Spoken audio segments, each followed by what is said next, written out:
Salutes to everybody. Much love and respect. We are back. Salutes. This is Mindset Mondays. It's all fake news. Salutes to everybody, man. Much love and respect.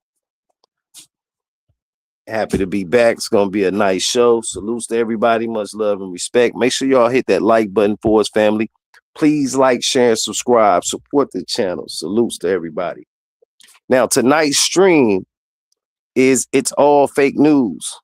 Now, I know you all remember Donald Trump going on his campaign about there being fake news.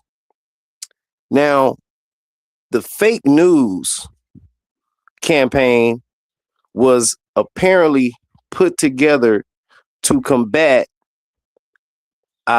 information that will go against the mainstream media's information on the narratives that they were dropping about certain issues and situations, especially when it came to the jab, especially when it came to flat earth and things of that nature. Well, I'm here to tell you today that it's all fake news. It's all fake news. We have a very disturbing situation to where we have people in America who are blinded by the media. They take everything face value for what they see on the news today. Well, it's all fake news. It's all based upon their narratives to push their agendas. That's why the news is fake. See, everything that's happening today, we already knew about everything that was happening today. It's all, as my brother Nasir would say, weapons of mass distraction. It's a distraction to keep us from recognizing their patterns. It's a distraction to keep us from realizing that none of our votes are going to count. No aliens are going to come and wipe us out. No aliens exist coming from the sky, little green men. What's happening is they are implementing their plans for their New World Order agenda. Now, their New World Order agenda is going to put us in a police state. See, they push these scare tactics and these issues for us to be afraid of, to help support them, support us. But we're supporting them to support their missions. Their missions to put us in a police state. See, once they put us in a police state, they will be able to have more control. They will be able to have more control over the people. It's going to be hard to fight back once they have their control over the people. Once they have their control over your money, once they have their control over your health,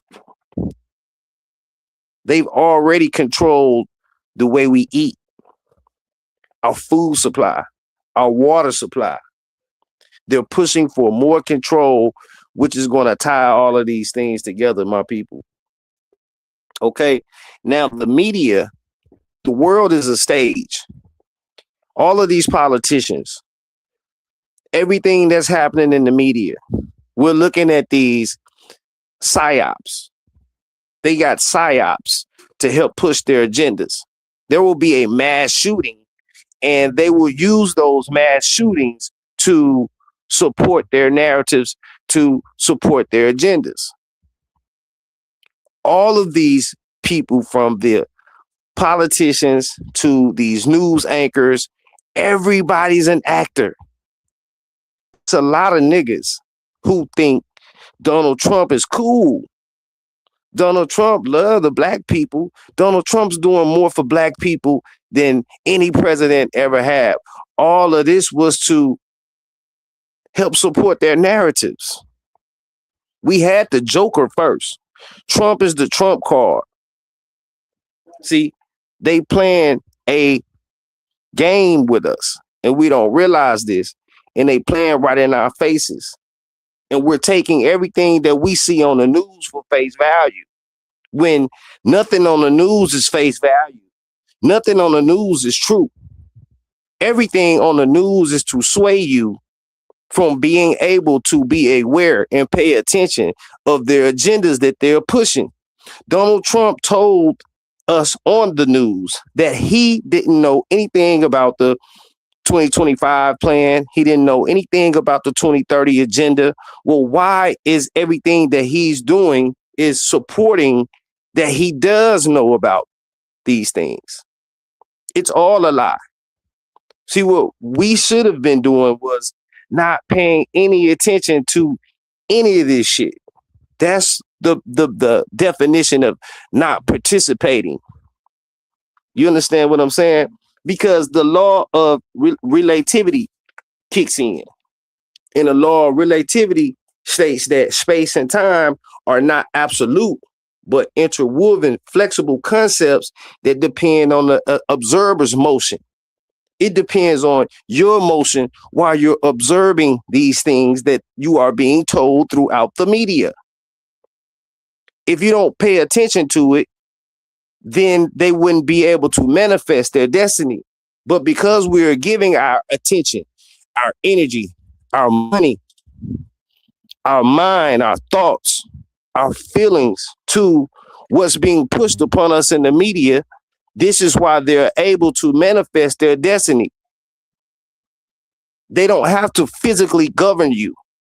So you think because you got money and you live in a nice neighborhood, you got a nice job, ain't no police beating you on your back, you ain't locked inside no cage, so you niggas think you free. You niggas ain't free. Your mind is in chains. That's where the matrix lies. The matrix ain't you battling things outside of you.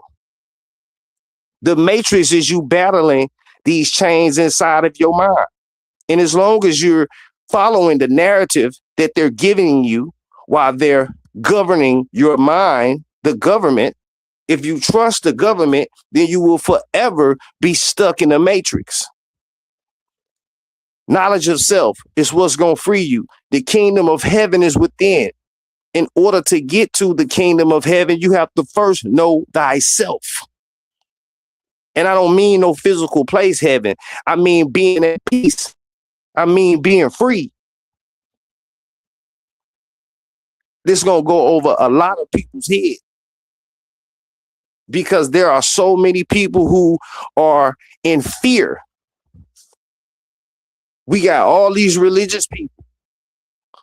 We got all of these politicians, political people, especially the religious people, because you niggas don't love God. You niggas say that you are in your religion to love and praise what you call a God, but you afraid to let go of your daddy's hand, this government system's hand. You won't let go of the government system hand. They say, well, the government takes care of us. The government defends us. So what are we going to do if we don't do this? Well, when you don't know what to do, instead of keep doing the wrong thing, sometimes you got to sit back and do nothing. Do y'all think that life will cease to exist if you sit back and do nothing? Well, all the religious people, I want to hear from you today, and I want to ask you, why won't you sit back and wait on God? Money, mono means one. E-Y is short for I, one I. See, in God, you trust. In money, you trust. The government is the person who creates these dollars on a daily basis. They disperse these dollars on a daily basis to help you secure your lifestyle, your comfortability.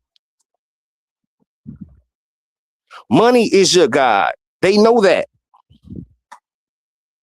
All of these actors, all of these politicians, money is their God. When they throw up the diamond symbol, when they cover up one eye, they're showing reference to one eye. Money is their God. And this is where niggas need to wake up. They depend on you to participate in their system, in order for them to be able to manifest their destiny. You have to give them your light to shine their pathway so you can follow them. But everyone's so caught up in the television, everyone's so caught up in the news and the media that we don't see that we being strung along, that we being distracted from what's actually really happening. They didn't send the troops to all of these neighborhoods. The crime is still happening.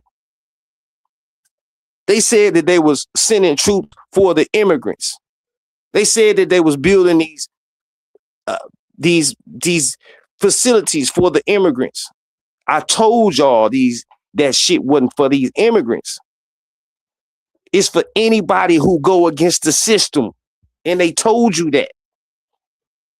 They stated this out of their mouth. When Donald Trump got in that office, he said, anybody who go against me gonna be terminated. He did that. He showed that. We got so many niggas who think they smarter than the last niggas who tried. You niggas think you smarter than the ancestors? Why the fuck we getting dumber and dumber? Like the movie. Why the fuck are we getting dumber and dumber like the movie? This technology is making niggas stupid. It's making you more comfortable. The more comfortable you get, the closer you is to going to sleep. But you smarter than those of old. And you working with more technological advances than they had. You literally have the whole world at your fingertips. And you niggas act stupid, like you don't know what the fuck going on, like you can't see what's right in front of you. The blind can't lead the blind. Somebody got to have the vision, or else the same cycle will continue. That's what's happening. That's what's taking place. All news is fake news.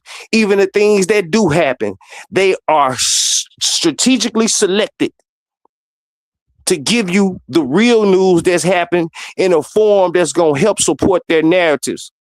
They get your emotions all built up off of bullshit that they show you on TV. When it's some little children who's dying in your neighborhood, it's some children who's being molested in your neighborhood. It's some people who hungry in your neighborhood. You are being oppressed yourself, but you don't see it.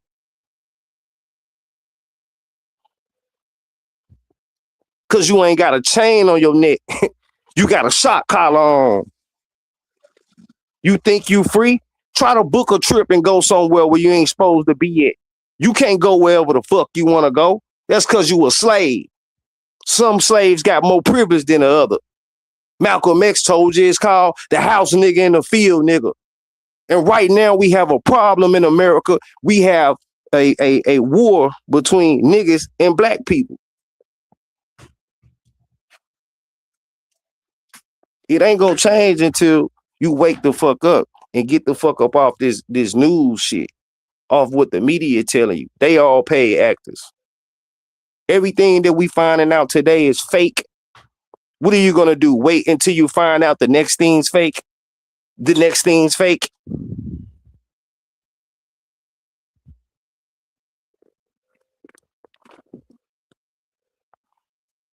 We got so many token Negroes.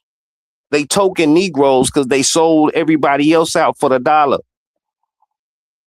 We already got niggas now saying, who gonna help rouse all these people up to get the black vote? Vote for what? Vote or die, because they're telling you no ID, no entry into this new system that they building. And this digital ID is going to connect us to the World Wide Web of systems. You think you owe the fine before, you're not going to be able to owe shit. They're going to automatically take your money out. They've already put microchips inside of you to where you don't have to visit the doctor's office no more. They're going to push some buttons and these things going to go fix whatever need to be fixed. This is where we headed to, a new digitalized age. We went from physical slaves to mental slaves, now digital slaves. The blind cannot lead the blind.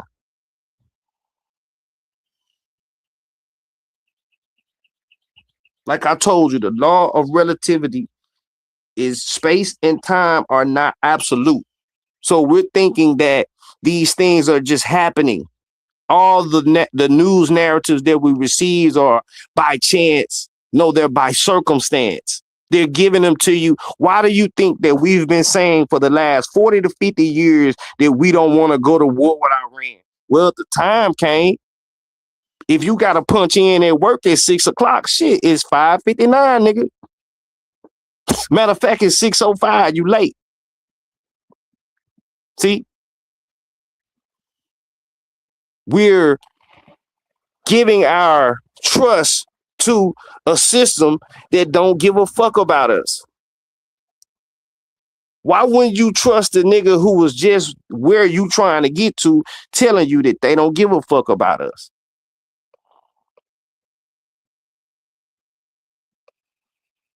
They don't have you in their best interest. See,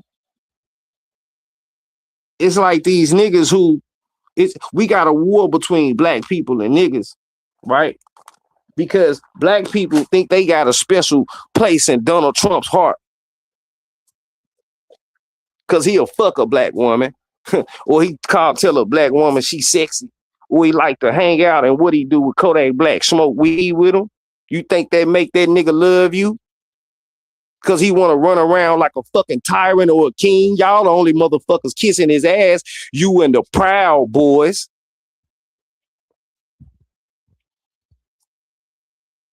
Of course he's gonna stroke your ego.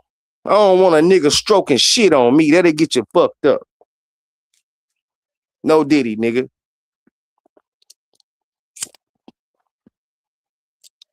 We got some of the dumbest fucking so-called leaders that's ever been in fucking history. You niggas couldn't fuck with Fred Hampton. You niggas couldn't fuck with Malcolm X or Martin Luther King. And them niggas didn't even know what the fuck was going on. But you're quick to open your mouth to talk shit about them. Disrespectful motherfuckers. It's all for show, and it ain't for show. Everything's done for the real, for the tape. Everybody want to be the richest motherfucker or the smartest motherfucker, or you want your ego stroked. You niggas so fucking narcissistic, you don't even want to jack yourself off no more. You want somebody else to do it. I'm tired of you niggas. All news is fake news. Everything that you can possibly see on that fucking TV is fake. They playing with your motherfucking emotions, Smokey, like Big Worm say.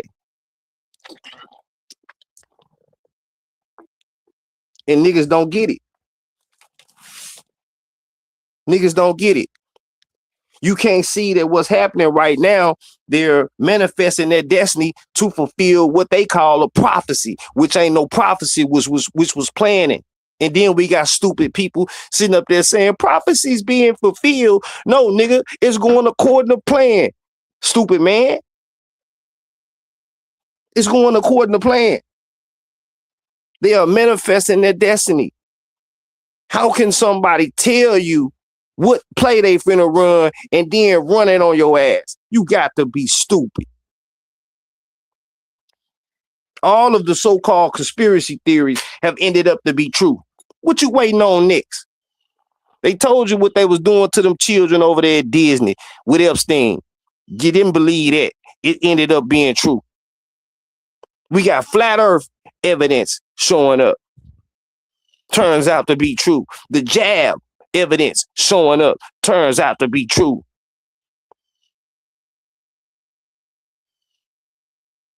And you believe it's a war going on over there in Iran, don't you?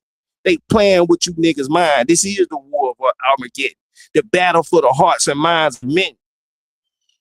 It's to make you choose are you going to be an evil motherfucker, or are you going to live in peace and harmony and balance out with nature?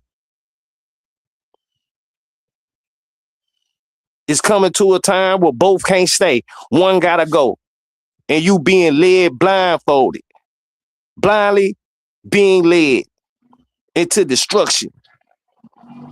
When we got people who done been done sold to be hating on an immigrant so much that you will see a woman executed or some children get separated from their parents and you will be cool with it because these motherfuckers done trained you how to hate these fucking immigrants when these are people too.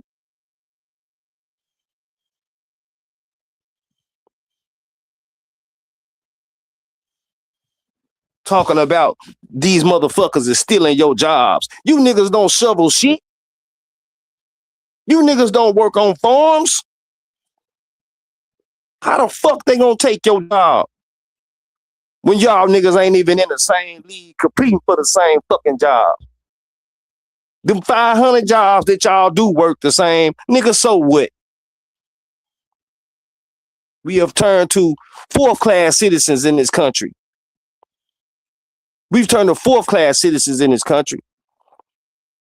The white man, the white boy first, the white woman second. The Chinese third, my bad, we fifth class citizens. The Spanish, the Asian, the Mexican is fourth, and then there go a nigga seat. Why? Because we the only ones ain't gonna move shit. We the only ones ain't gonna boycott a motherfucking thing unless it's some ratchet or destructive. Unless somebody and then niggas still ain't gonna move nothing. They was testing you out with George Floyd. They was testing you out with Trayvon Martin. The fuck you think they make a comparison with Juneteenth and the Pride Month? Cause they think we some pussy ass niggas and y'all think this shit funny. Everything's a joke. Everything's a game. I don't play like that, man. Salute to my brother Nasir. I am gonna open the call lines. So feel free to join the panel. If you guys gonna donate, I would prefer PayPal, but if you have to do Cash App, that's cool too. Salutes.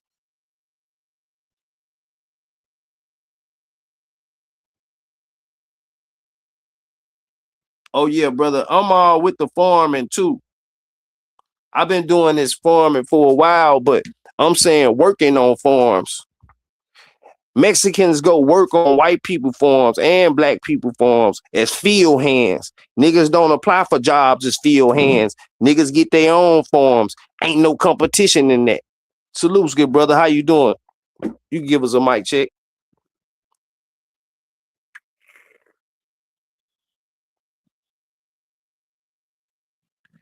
Okay, the good brother fell off. I will drop the link again. I'm not sure if the link was good or not, but feel free to join. Yeah. That Mexicans, and that wasn't the point I was making, but I'm just kind of trying to find some clarity here in our way of thinking so that we can watch for the hook, so that we can dodge the hijack. They playing us, but a lot of times, man, we got to stay away from this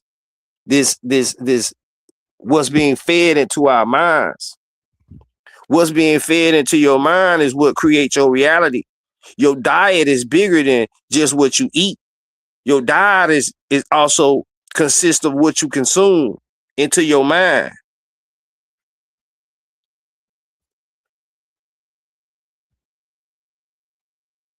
Yes. Now we got this alien uh so-called alien files is being released, and they're so strategic with the way that they sway the minds of the people. You know, if you are a truther, you've been knowing about the Epstein files and the Epstein Islands. So then they come and they want to drop everything at one time because they want to take your mind off of the other things. So now you think those are the only two or three things that's going on. No, the real agenda is policing everybody. The real agenda is making digital slaves of everyone. That's the real agenda. See, when it comes to these politics, these politricks, once you start to separate a thing and make parts out of a thing, then that causes separation. It's a division. We, on the other hand, was able to, as long as we stick together, we able to create a 6 degrees of separation with the enemy. But because we have fallen victim to separating with ourselves, we erased the lines that we had drawn in the sand. So now we have a 6 degrees of separation amongst each other. And we have a lot of our people who are under the illusion of inclusion. So we have these niggas running around thinking they Democrats. We got these niggas running around thinking they Republicans, when all they doing is just keeping everybody distracted. And next thing you know, it's going to be 2030. And then here come a whole nother shit on our head, just like the pandemic happened out of nowhere because we distracted. Salutes, good brother. Salute, my brother. How you doing this evening? Oh, good brother. I'm doing well. I appreciate you for joining, good brother. Much love and respect. Thank you for having me. Salute to all the brothers and sisters in the chat. You know, my brother Chief Eagle Eye, a real good brother. Salute to you, brother. Salute. Yes, sir. I didn't catch all the gist of the talking points and the I know we talked earlier about the fake news. We have to be mindful and distinguish the real news from the fake.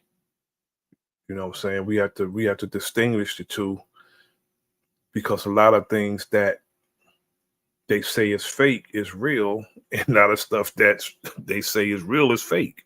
You know, we gotta be real mindful, because they're playing with the minds of the people. And attention is the currency, brother, today. Attention. And we all got to pay. So, you know, I want to listen to you, my brother, and get the gist of the show my brother drop down. Well, my brother Bronx Flat Power God, salute to you, brother. You know, it's they want to put us, they want to, you know, they are trying to control our minds. The wicked people among us trying to control our minds. If we're not careful, they will have control of our minds. Especially when we're watching what they'll call the news.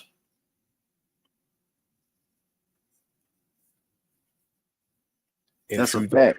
Back from, you know, some of these media outlets, it could really stress you out, especially if those who believe what they say are going to be in terrible shape. Those who believe what the news programs are saying, you would be in terrible shape.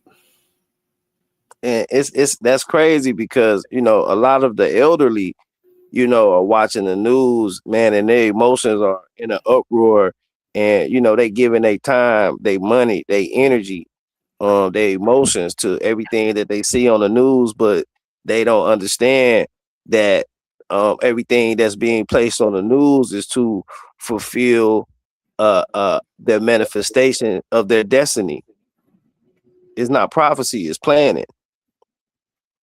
Oh yeah, it's planned, and they're trying to plan the prophecy, because you know when they see these wars going on, because you know a lot of our elders are Bible readers, and they hear the wars and rumors of wars, and then Israel, when armies are surrounding Israel, you know it's the end.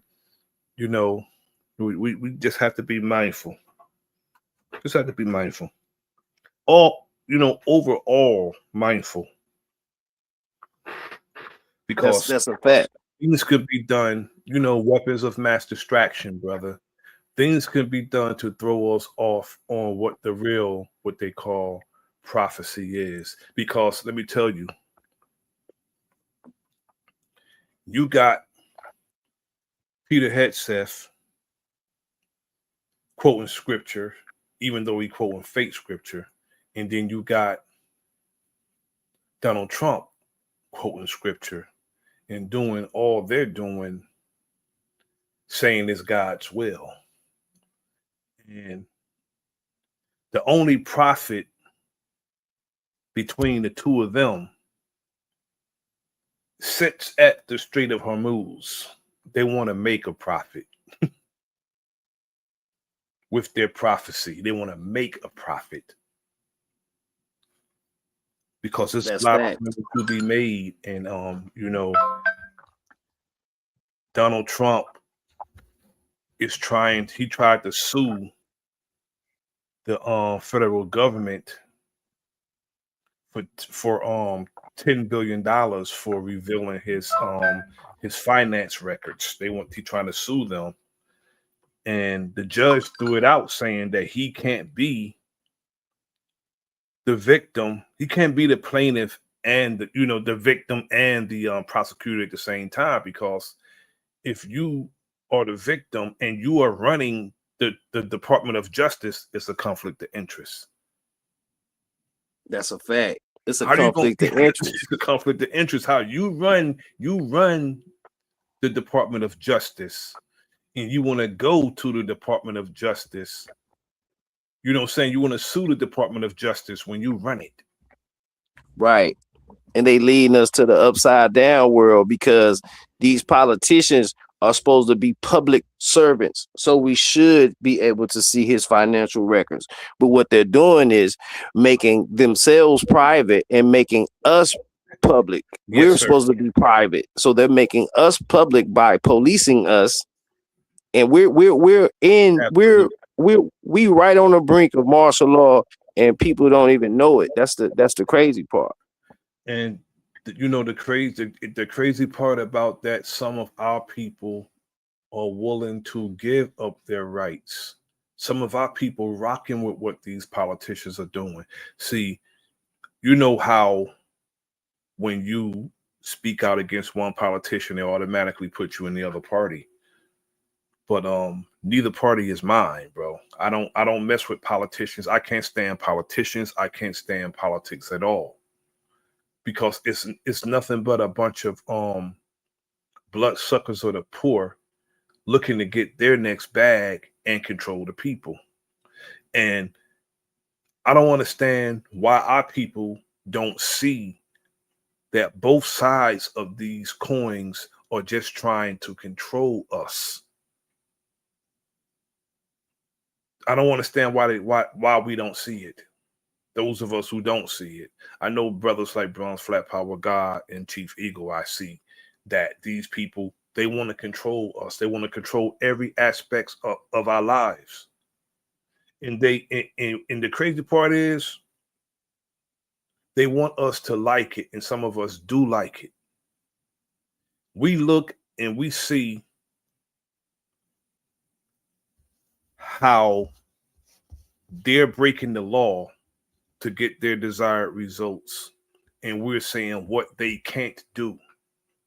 What they can't do. You can't say what a crooked ass politician and crooked law enforcement, crooked federal agencies, you can't say what they can't do. They may not pull it off, but you can't say they won't try it. Right. We dealing with a whole nother.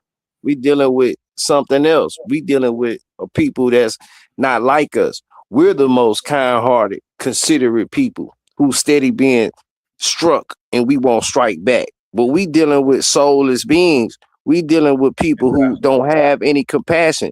They're incapable of having compassion. They built this country off death, pillaging, robbing, pillaging, and destruction. This is what this country was built on, blood. These the same people we dealing with today. You see how they going over to Iran. You see how they willing to bomb some people over some oil and all that. So who you think we dealing with? When somebody show you they're a snake, you got to treat them as such.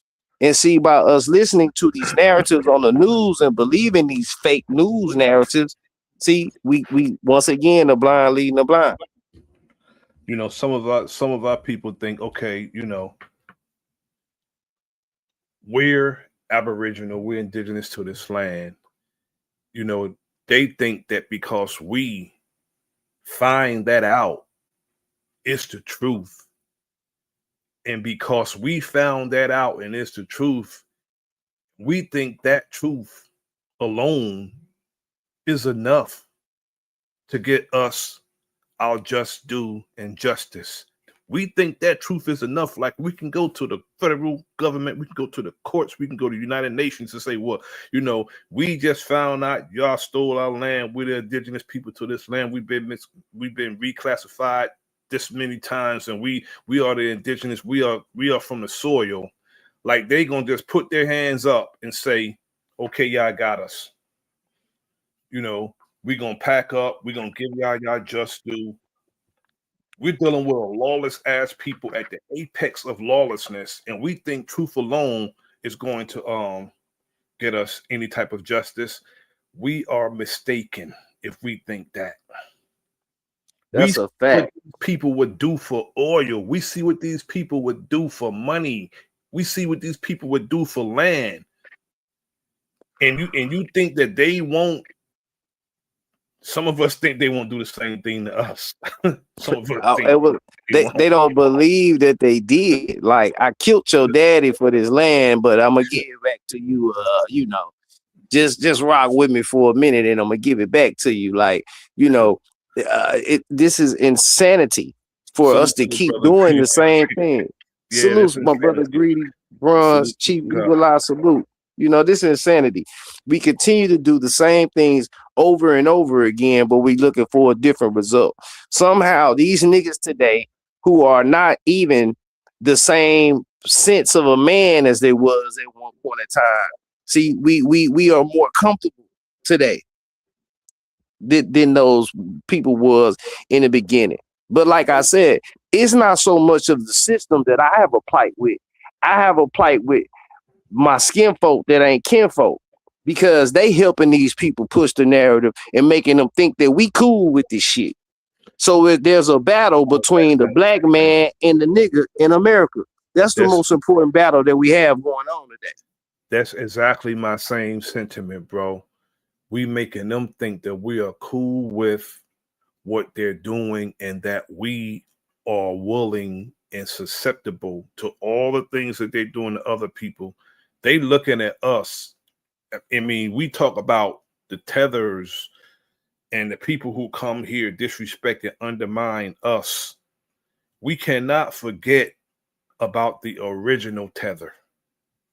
We can't forget about the tethers that, you know, that took our land from us. We can't forget about that. We can't forget about none of those tethers. We can't forget about the people who run the country. The people that run the country are not good people. None of them on both sides are good people. But some of the, you know, I call them the ignorant among us. They tell us that we should choose and we should, you know, pick a side to be on, lesser two evils. You know, it's like, you know, you got rotten apples and you got apples that's even more rotten. You don't choose between two rotten pieces of fruit. You don't eat. That's it. You just don't eat. You just don't eat none of that. That's it. You're going to get sick either way. You know what I'm saying? Sick. Like, they think that, you know, that, you know, they feel special. Like I was saying, like, you know, because they're able to work a good job and, you know, have a little piece of land that they still paying taxes on. Anytime you register anything, when you register your car, you know, the house, all that stuff that's registered, you're registering it to who you think you're registering it to. You know, it's already yours. So who are you registering to? Yeah, Like these and are brother, things that we don't comprehend. Reading and brother, it's something and not yours, comprehending brother. it's not yours no more. It's not, brother. Can you imagine? You pay mortgage for 30 years. Okay, you pay mortgage for 30 years. 30 years, and your mortgage is burnt. Okay, you done paying mortgage, but you gotta pay. You still gotta pay property taxes. Still gotta pay taxes. When you go into the damn store and you buy a pair of pants, you pay taxes one time, don't you? One time. One time for the pair of pants or even the car. You pay taxes one time. Things that's gonna lose value. You pay one Things that's time. gonna lose value, but their land never lose value. So they want you to Mm-mm. pay taxes on that. They want you to pay taxes on that every year in the thousands. And if you live in New Jersey and you live on a corner, you're paying taxes for both streets. That's a fact. That For mortgage both is a streets. mortgage. It's a gauge between now you living in this house and you going to the morgue. It's a mortgage. A mortgage is a mortgage. You understand what I'm They saying? want more and more and more. That's it. You know, so it's a lot of things that our people are not privy to, you know, because we're following these narratives. You know, people look for the news so that they can try to see and they like to say, what's the direction of the country? I don't want to go in the direction that the country's going because it's leading me to the slaughterhouse. Yeah, brother, news is never ending white supremacy. That's news. Man, that was very well put, good brother. Very well put. You know, a chicken think, humping other chickens and laying eggs and cock-a-doodle-doo in the fucking morning is his life. Just like niggas think that having a nice car or voting and all this stuff is their life. They don't know one day they're gonna get ate. They wouldn't believe that if you told them that. But some of us get but some of us don't have to worry about, money, you know what I'm saying, paying the mortgage, paying the car note, paying the insurance, paying the utilities. When some of us don't got to worry about that, we seem to forget about those who do have to worry about that. Right. We rose above the condition of the people. That's not my problem no more. So forget those who have that problem. And we got to do away with such mindsets.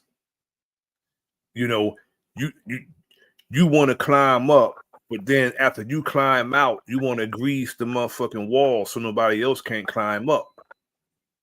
Facts. You're not going to reach down and pull them up, and you're going to grease the walls so they can't climb up. You have to get rid of that mentality. When we are operating in a system that we ourselves as a people don't have an economic floor on. That's why I said a lot of these patriotic individuals who are skinfolk but not kinfolk, they develop what's called a white mindset. The patriotic mindset is the mindset of, I took this from your people. I'm celebrating 250 years of taking your shit, nigga. You gonna celebrate with me or not? And that, brother, and that we're doing this, we're doing that. When I hear some of us say what they refer to what's going on in Iran as what we're doing, I'll look at them crazy. We're doing this, we're doing that. We just bombed this. We didn't do a damn thing. They did that. They did that, and they're getting money in the billions. In the billions. Rest in power to my great grandfather. He told me in Vietnam, they didn't even want to hurt them. They was leaving messages telling them, black man, go home. This is a white man's war. Black man, go home. That's the mind frame that we should have. My Uncle James told me the same thing. He told me, never join this military. That's what my Uncle James. My Uncle James joined the Air Force when he joined the Air Force when he was 16 years old, the Marines when he was 18. Career soldier, retired from the military. And later on, decades later, he started losing limbs. When my uncle passed away, man, he had his lower legs and upper torso just started losing limbs from what happened there in Vietnam. He went to Vietnam. He fought in Vietnam too. Because they made test dummies out of their own soldiers. And not only did we have to fight the enemy, the people we were fighting for was fighting us also with a biological war. Can you imagine, brother? The enemy combatants were able to eat in the mess hall, but the fellow black soldiers was not. Facts. The enemy combatants who the United States military caught were able to eat in the mess hall, but the black soldiers wasn't. That's what my uncle told me. They was that racist towards the brother soldiers. They let the enemy combatants eat in the mess hall. And we really won that war for them. Well, the United States lost in Vietnam terribly. They lost. They lost that war. Which is why they don't want to smoke with them today. Because they know they lost. And those pretty much the only people that we really got to worry about, those Asians. Yeah. Because they're, as far as technology, just look around, bro. Just look around this country and see who manufactured, who made what here.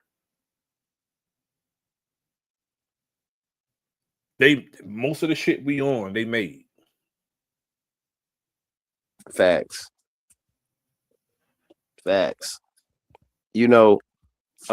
It's crazy that that we can have the people amongst us who are considered to be our leaders.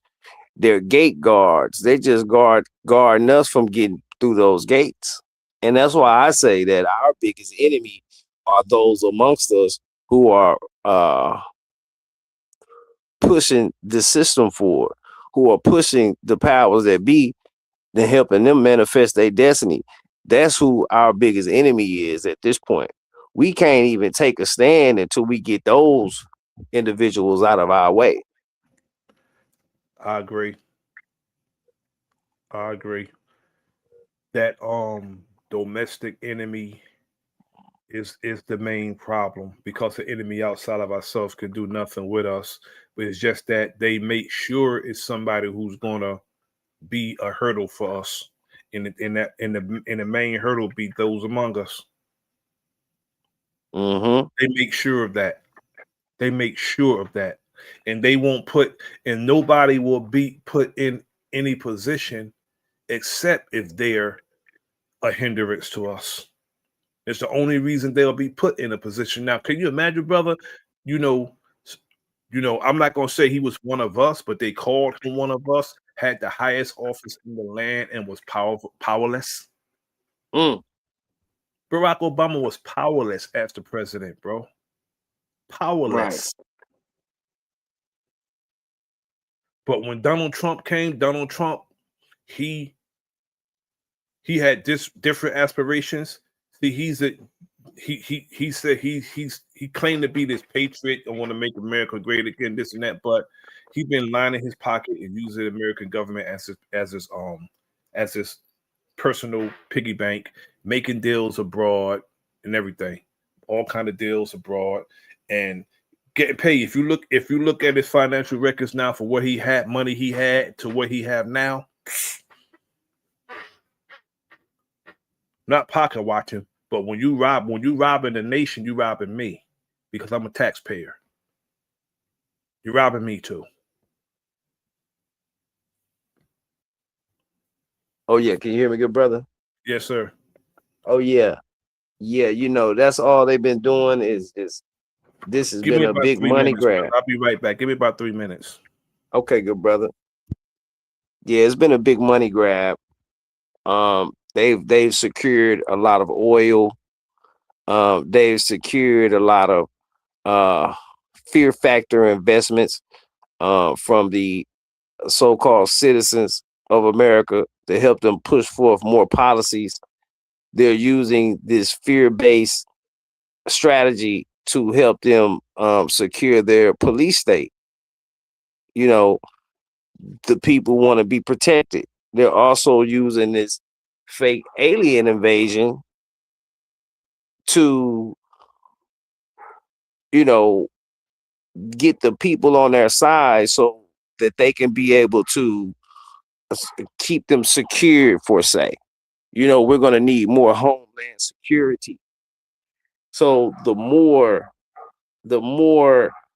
um the more that they're able to beef up on security on US soil, we don't know that we're being implicated more and more into new world order. This is martial law that's taking place. Salute. Nino, man, much love and respect. Salute. Welcome to the bill, brother.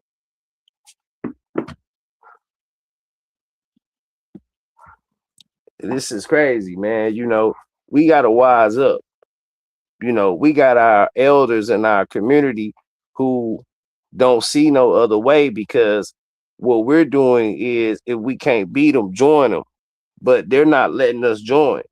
They're selling us on a future heaven out of this situation when it's all an illusion. It's like being in a desert and you seeing a waterfall. You ain't gonna never get to it because it's an illusion from the beginning, because their plan is to go into this 2030 agenda, which is going to turn everyone into a digital slave.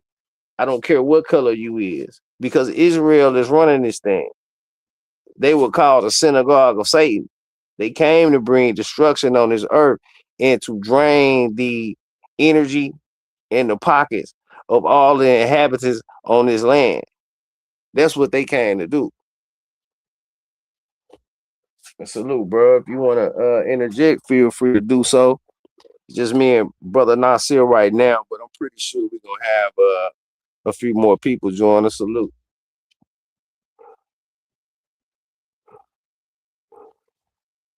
Hey, shout out to Sharon Walker, Sister Sharon. Salute. My brother Greedy Vegan. Salute. Bronze Flat Power God. Salute. Chief Eagle Eye in the building. Salute. Much love and respect.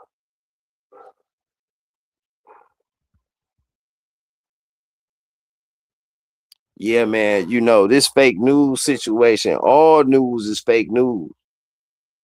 They're using one thing to propel the next.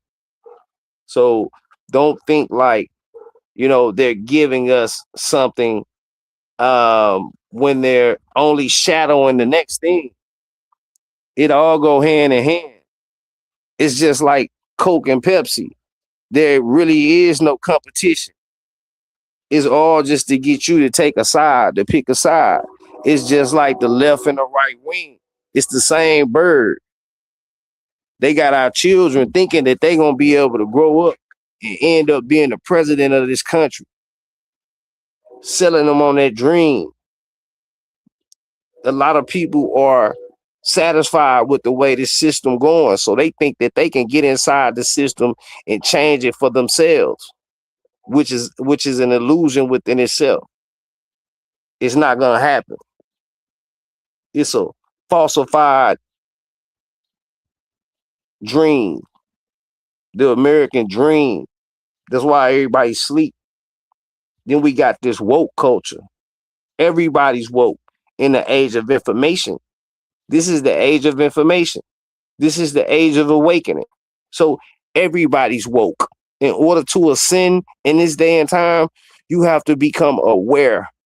You have to be a step above being woke. You can wake up and the fucking house could be burning, the kitchen can be on fire, but you just woke. You in your room and you done laid back down and went to sleep again. When you are aware, you can smell the smoke. When you're aware, you can feel the heat. So you know to get up and take action. Being woke ain't gonna be good enough right now. Donald Trump is woke. Pedophiles is woke. Immigrants is woke. If you don't become aware, you can't ascend. You can't ascend. Salute, my brother Nino. You want to give us a mic check, bro?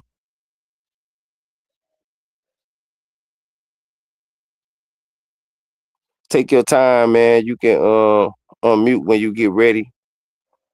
You know, I want to go back to this whole digital ID thing because it's happening over with Prince Charles or these people over in Europe right now. They're implementing this, and we have to take a look at who's all on the same team. We got these small hats, these JEW issues, these Jewish people. They're the people who are behind the monopoly board. So we have people who think that Donald Trump is moving and acting on his free will. He is acting. That's all he's doing. He's acting out his part. He got a master too. That's why he put a yarmulke on and go over there to that wall and he pray and walk around the wall just like these people do. We got to wake the fuck up. The blind can't lead the blind, man. Somebody got to have a vision. But we living in a world today to where if you ain't got no money, you ain't shit. We living in a world today to where if you ain't being foolish or if you can't be funny, no motherfucker want to listen to you. Or it's all degrading shit. People will get on social media and degrade themselves for a bag. Where's the moralistic values? Where's the integrity? Where's the self-respect? We gotta have self-respect to get respect. When you respect yourself, people might not like you. People might not fuck with you, but they will respect you. We can change our name to the American Indians affiliation. We can change our name to them niggas you don't want to fuck with. But until we act that way, we're not gonna get treated that way. You get what you give. You get what you put in. This is the law of karma. We supposed to be operating under the laws of nature. We're not supposed to be abiding by these policies. This is why we're living in an unjust society. The laws of nature are already made. The laws so everyone can be able to live and be free. Because you're supposed to live and let live. We're not supposed to be invading other countries or other people and taking their shit, saying we doing it for the betterment of us. So once these people get you to take upon a evil mindset, then by default you just as evil as them.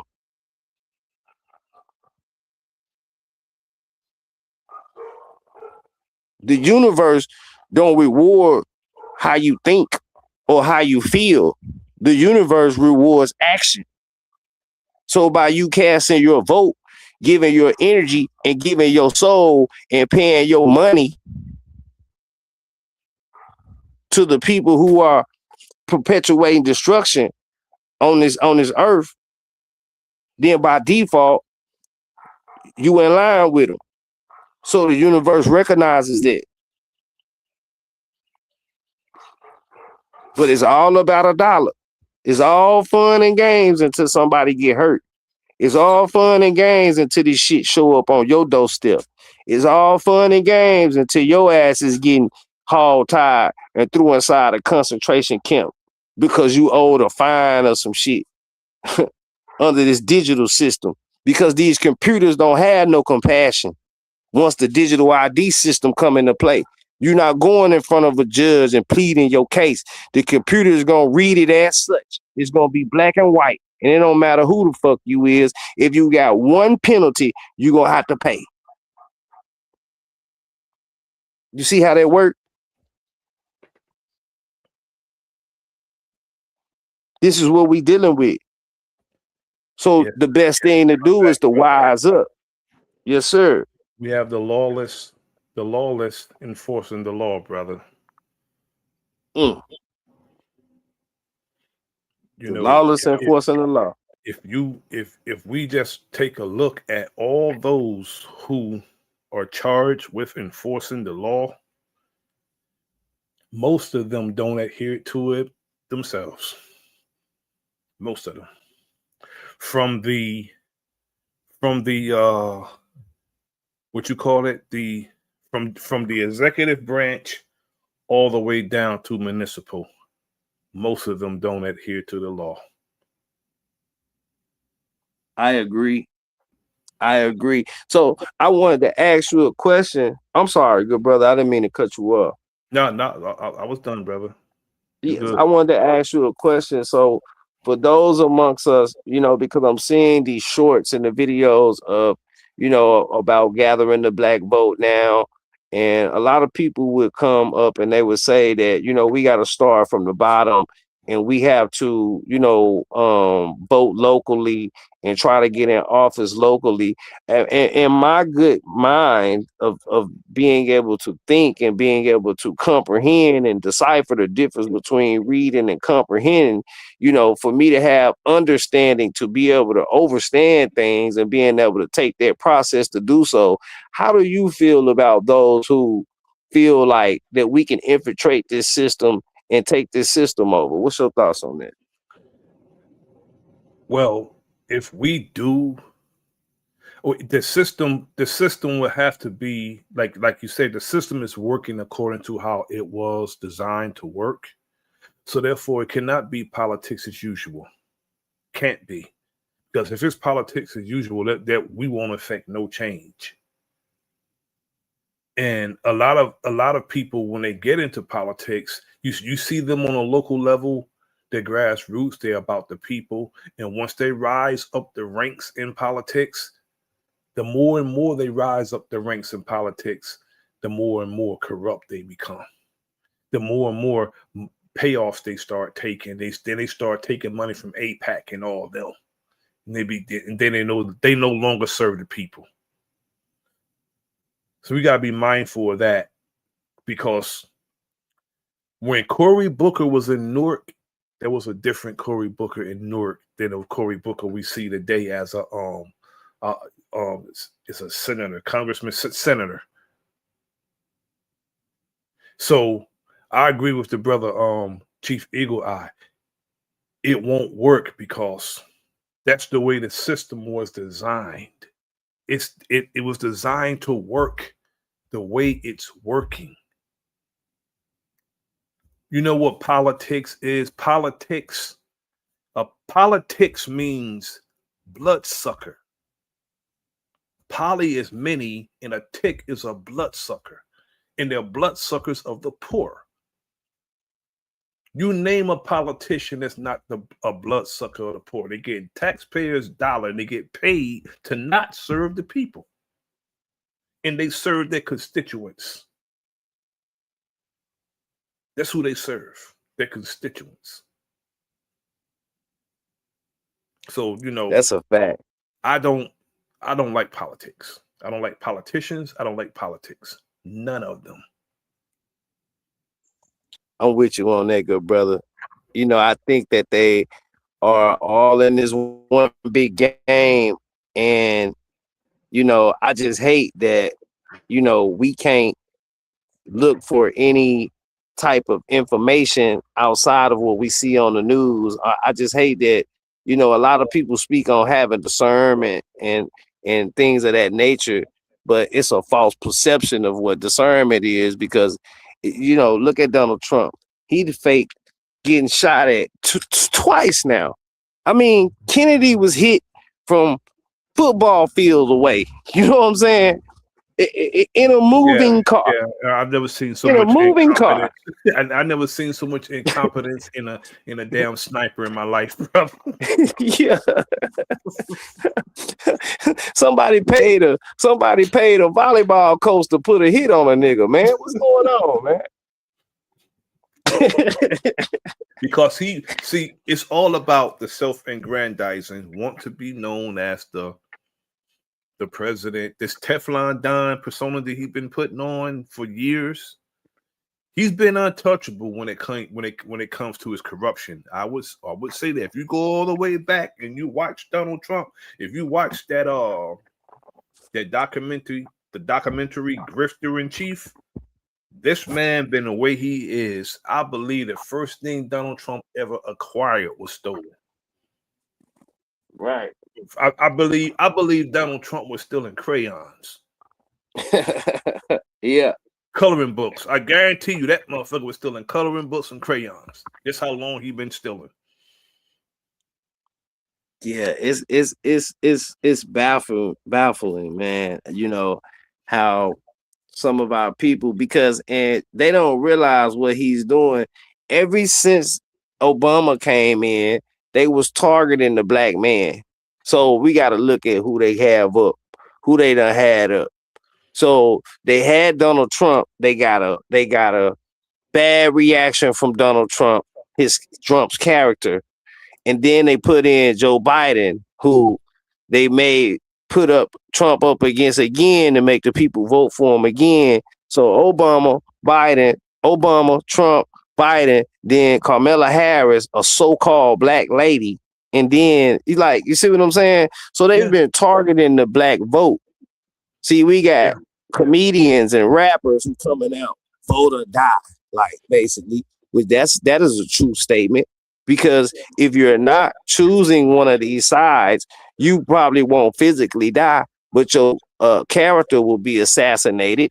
You won't be able to find no great position inside of this corporation if you're not with one of these people. You know, you can't beat them, you gotta join them, type of thing. This is their mentality. You feel what I'm saying? Yes, sir. And those, I mean, we can't. Malcolm said it. Peace be upon him. His birthday's tomorrow. Malcolm said it best. We cannot have entertainers on any level leading us and telling us what to do, especially our entertainers. If you look at their entertainers, become president. You know what I'm saying? Ronald Reagan was an entertainer. And he became president. You know what I'm saying? He was an actor. Our entertainers is going to sell his fuck out and be controlled. We be controlled through the person who influence. You know what I'm saying? That's how they do us. They'll see who influenced the people, and they'll control that person. So they'll get everybody that person influence through that person, through that entertainer. That's right. And they play right in our faces. So when it comes to a serious matter, when they did have Kamala Harris up there, they go and get Megan Thee Stallion and rappers and singers. Is a whole bunch of more boogaloo jiving and shit, dancing around on stage, kicking and dancing for massa and shit. And we niggas don't seem to have a problem with that. We don't even have an economic floor. So people talk so bad about Martin Luther King when what made them want to unalive Martin Luther King was he was like, damn, I've been wrong the whole time. Fuck, they had me brainwashed for a minute. We ain't got no economic floor. Wait a minute, man. We need our chick. We need our land back. We don't have an economic floor as a people. He also went to Lyndon Baines Johnson without argument that we have today. about the land. He went to Linda. He went to the government about that land in our check. And the president laughed and told him, "You'll never get it." And what happened to him after that? He said, "Okay, I know, but who gonna make me do it?" That's what Linda said. Who gonna make me do it? And since you the nigga talking too much, off with your head. Yes, sir. And our people don't get it. Our people not getting this. So our people is just, comfortable with a back seat in their own car.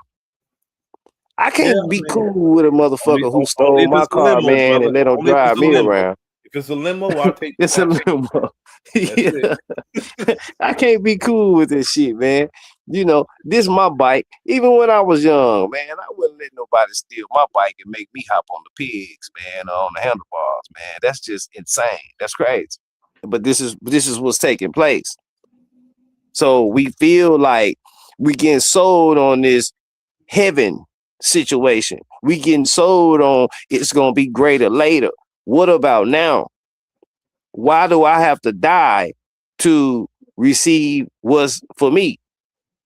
We're the only ones who are, are taught to believe that, that afterlife, they don't believe that, because if they believe that there's some afterlife heaven, they wouldn't be trying to get so much now. They wouldn't be killing for it right now if they believe killing. They'll be trying to hurry up and die, like our people. They want to hurry up and die.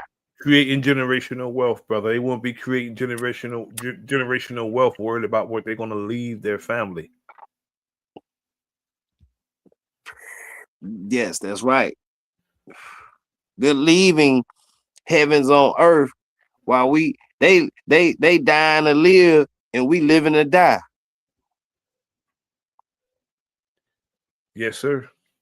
The narrative is, in this life, I guess if it ain't white, it ain't right. Cause shit, we gotta die to get our heaven and get our peace. All while we struggling on this planet while we alive. That's what we are taught. That we gonna get our rewards after we die. And nobody showed their face yet. The only reason why is because it's inward. That's why. Right. We're taught to look outside when it's really inward. We should be looking inward for our Savior. Our Savior. If our Savior comes, it's going to come through our woman. That's it. Period. Right. About our woman's womb. That's it. I seen the difference between the Egyptian proverb and what's written in the Bible. In the Bible, it say the kingdom of heaven is within. The Egyptian proverb says the kingdom of heaven is within. In order to get to the kingdom of heaven, you must know thyself in order to get there. But exactly. In the Christian Bible, it says the kingdom of heaven is within. But people skip all over that. But the Egyptian proverb says you must know thyself. Yes, sir. And the Reverend don't teach it's inward also, because if the Reverend taught that it was inward, it would take you away from him. You wouldn't be subservient to him. Right. You would be looking at him with reverence. That's what a reverend is, someone to look at with reverence. You want to be looking at him. If you look at yourself and you see yourself with that reverence, you wouldn't need the reverend. So they're not going to take the focal point off them.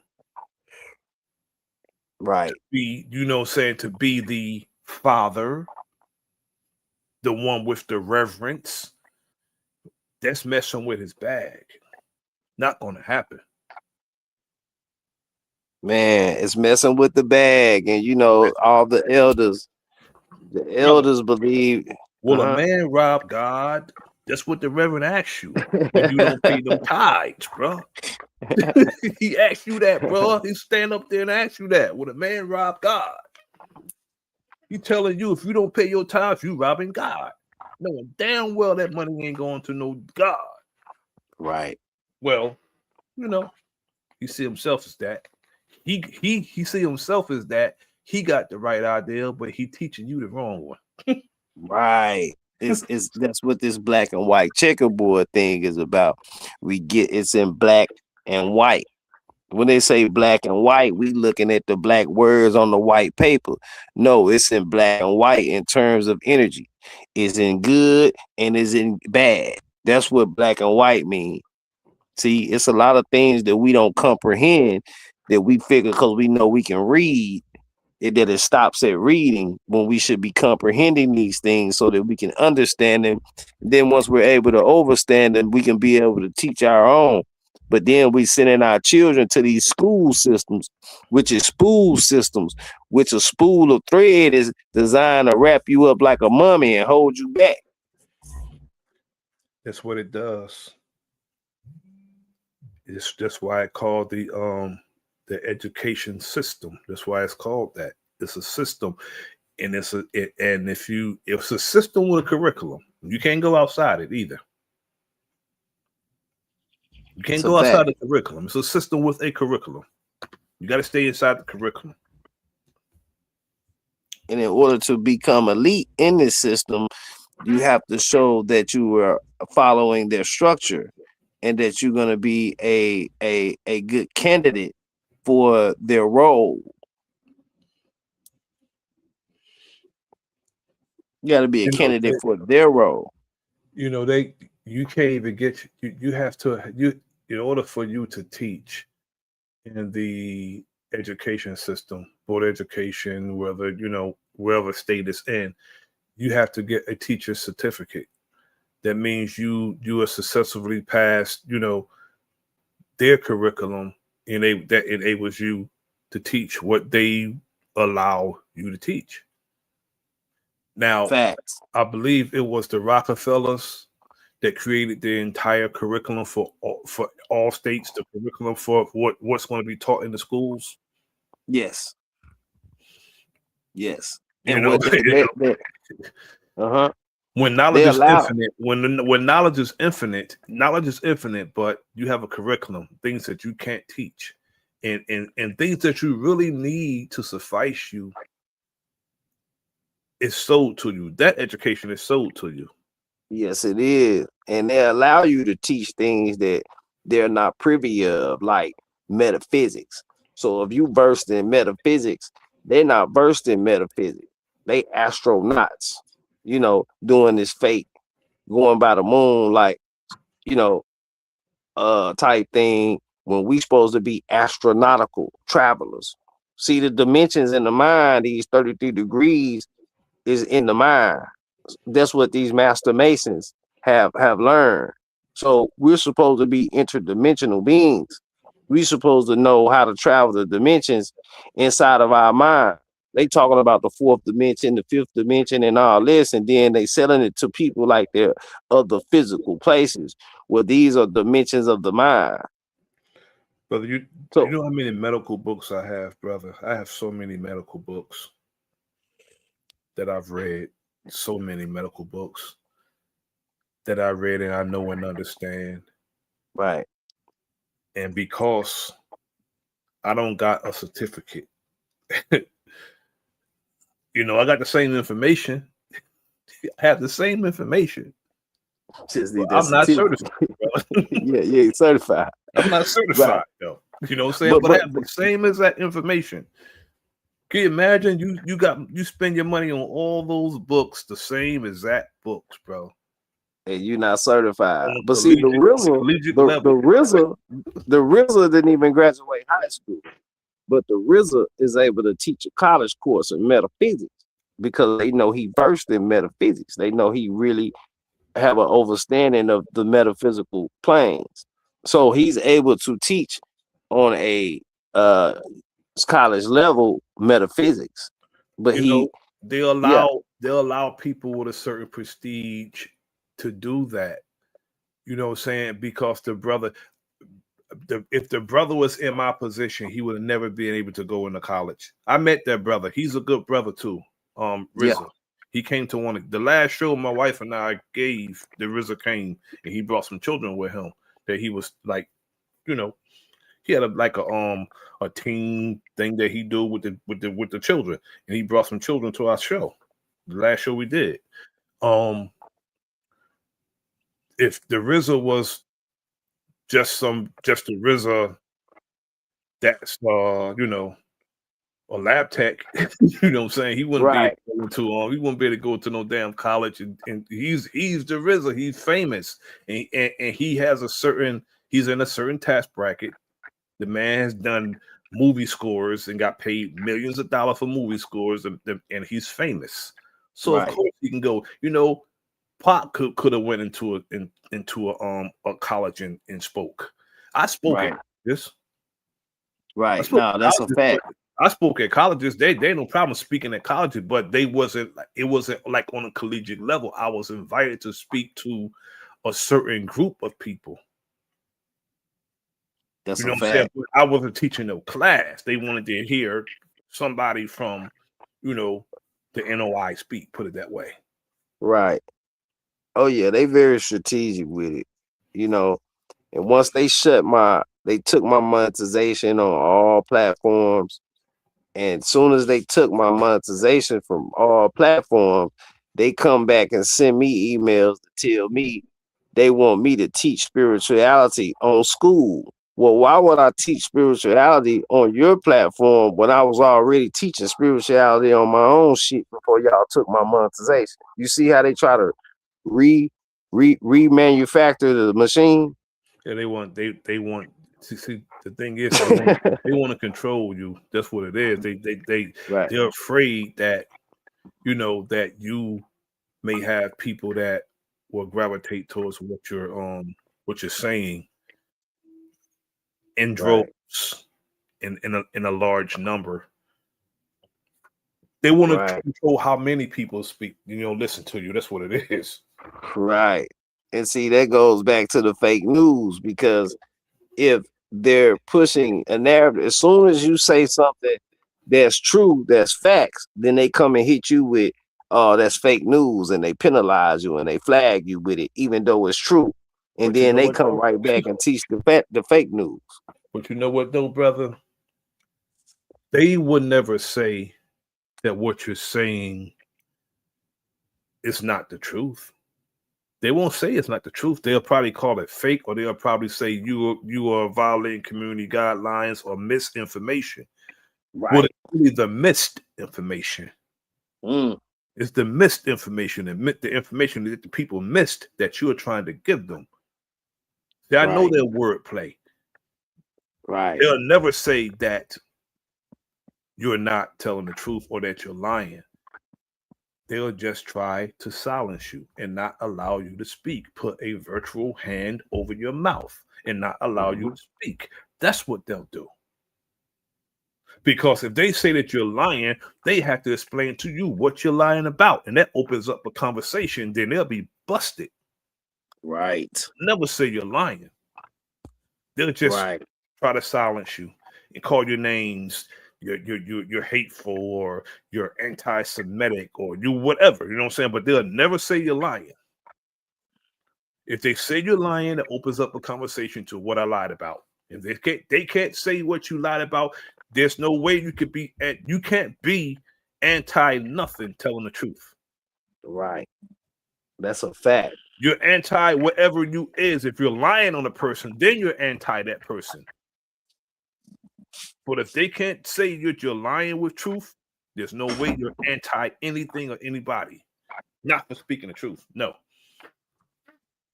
And see, that would cause them to have to produce the evidence that it is a Exactly. lie, and that's something they can't do. They can never do that, brother. They can never do that. Salute to my brother DJ P Trill. Salute. P Trill, salute. They can never do that. They have their ways of doing things, and it's always the way to control people. They just want to control people. What you say. They want to control the truth. And who tells the truth. And what the truth is. And a lot of times, brother, that truth be a lie, bro. It be a lie, man. They coming out with so many lies now. It's crazy. Like, I don't know if you saw these pictures from these alien files that they had, but man, you know, man, what kind of camera is y'all using, man? These Ring cameras pick up a better footage than this, man. Like, come on, man. These blurred out screens. I ain't seen a little green man yet. With the technology that people have, you think they can do better than some distorted behind pictures, brother? I don't believe I have cameras around my house, brother, that's clear, bro. They clear during the day, they clear at night. Facts. So you telling me that you can only get some cameras that, you know, they're distorted, they go in and out. Oh, come on, dude. By now, as much as y'all talk about y'all have, you know, so you're telling me that there's no, you can't get better cameras in Area 51 than the ones you have, or whatever cameras you're using to get footage of aliens? They claim that they've met the aliens. So if you met the aliens, like why I don't see Donald Trump on a picture, he's shaking Kodak Black hand, why he ain't shaking the alien hand? I mean, I'm beginning to think they are the aliens, brother. That's what I'm beginning to think, man. Real talk. You know what I'm saying? Because you know they always call people everything they are. Right. You know what I'm saying? Right. They're quick to do that, bro. You're a terrorist. They bombing the hell out you, but you're the terrorist. Right. And see that you know what they really shut me down for was when I said Jew was you. And you, they not Jewish, they Jewish. Jewish will be another term for mankind. Well, they call themselves that, brother. When they was on the, when they said they was on the moon, did they say another step for mankind? Isn't it what they said? Yeah. Can't get mad at you for repeating what they refer to themselves as mankind, you know, and they are a kind of man. They are a kind of a man, you know. They're a kind of man. Right. You know, this is what we dealing with. You know, like when you know, they come forth with you know, not only the alien files, man, they got the you know, like I said, the moon landing, man. Like when they went, they said that they're on their way to the moon. So then when they was trying to produce the evidence of them going to the moon, they said, nah, well, we just passed by it. Like, so why would I get my family ready? Brother, they said it was in the back of the moon. It was in the back of the moon. That's what they said. They went to the back of it. Went to the back of the moon. Like, you know, I'm gonna get my family all. Everybody gonna put on shorts, tank tops, flip flops, and bathing suits. We gonna get all the towels out the bathroom. We gonna drive to the beach, but we just gonna drive there and come back home. We ain't gonna take no swim though. You know what I'm saying? They did some of the goofiest shit when they were showing the footage of them in the shuttle. And it was first, brother. I mean, I'm gonna tell you, it was frustrating the hell out of me, brother. Like first time, one dude was like he was laying down, like he was like suspended in the air. The next time the black dude was like he was suspended in there. And then the way they kept playing with the damn mic. Could one of y'all grab that goddamn mic and just pass? They had the mic floating and stuff and shit, playing with it, flipping it and all. I'm like, oh, they best to prove that it's like no gravity. Now, I don't want nobody. I'm like, that shit was frustrating the hell out of me, bro. Oh, well, nobody get mad at me about this, but I know personally, all them white girls was on that space shuttle. Them white girls know how to grab that mic, man. It would be But they kept one person grabbing the feet, right? Then they'll let it go and floating and grabbing it and flipping it and grabbing it and grabbing it. And I'm like, oh man, why can't you just hold the mic, say what you gotta say, and just pass it? They wanted us to see the mic float, bro. Man, that white girl could grab that mic better than Lil Wayne, man. Could play with me.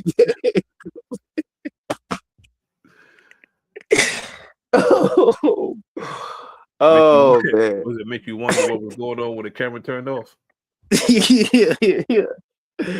Yeah, man. And you know what, man? When it comes to, so they making it like the moon is like flying from California to China or Australia or something. Like, don't you know what light years away mean? Man, this mean it's another time period. This one Back to the Future shit. They gave it away, my brother Key, by when they went up and they veered off a little too fast. We wasn't supposed to be able to see them veer off. Yeah, they veered off like in our sight, bro. We weren't supposed to be able to see that. They went straight into the ocean. Isn't that straight into the ocean, man? It's supposed to be way up there, right? Yeah. We weren't supposed to be able to see that. Man, they didn't even hit the clouds before they veered off, man. They veered off too early, bro. Like they gave themselves away for veering off early, bro. Yeah. Because I seen the takeoff, because how I like fucking with OG, right? Yeah. So when I seen it take off, I text OG and told and sent him a video. So you watching it, brother? you like fucking with me, don't you? I said they going back, OG. They going back. Hey, when I saw the back of the moon this time, bro. They went to the back of the moon, bro. They had a view of the Earth, and they was in the back of the moon this time, bro. And man, they said they was in the back of the moon. Like, man, where was you at when the store was getting robbed? I was in the back smoking a cigarette. So that means they flew past the moon. Yeah. That's what that means. They flew past it and they was in the back of it. The GPS don't work good in space, man. That shit off a little bit, man. And then they want us to believe they're gonna go. They was traveling at 24,000 miles an hour. Then they slowed down to 12,000 miles an hour, and then when they got in the Earth's atmosphere, they slowed down to 25 miles an hour in a free fall. And those little ass bullshit ass parachutes is what it's what gave them a soft landing. Man, it softened their landing, brother. The parachutes that they had. Yeah, man, it's crazy, man. And I'm just like, I get pissed off. Like, I don't care about. You can tell me a lie, but when you insult my intelligence, that pisses me off. Like, you know what I'm saying? To the highest degree. Because you don't want me to know something is one thing, but you thinking I'm fucking stupid is another thing. That's what pisses me off. And a lot of our people are buying this shit, but now they were supposed to be gone for how long was they supposed to be gone for? Was it 3 months? I don't want them they stayed up there like a week or two. That's what they said. Okay. I think a week. They said they stayed up there. So how them niggas, the white girl couldn't grab the mic. That was the first giveaway. Well, because I know that's a lie.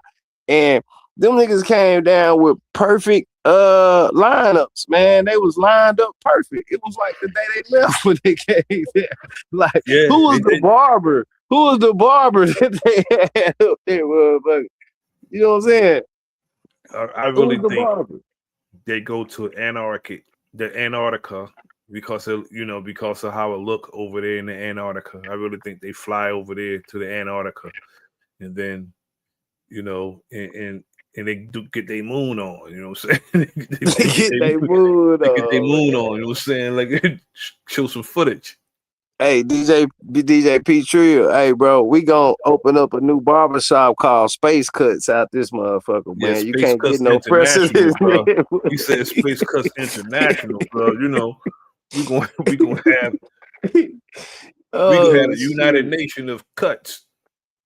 Barbers from all countries, bro. International barber from all countries.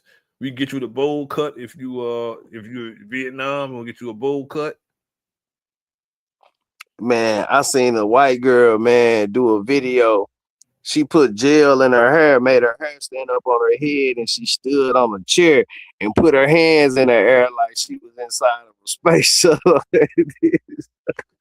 Yeah, but you know, it's they was doing stupid stuff like laying down, trying to make it seem like they floating, and I'm like, man, that shit goofy as hell, man. That was planking, man. That's called planking, man. Come on, man. I'm like, stop that, yo. That's Stop shameful. Just that, stand man. your ass there and do the interview.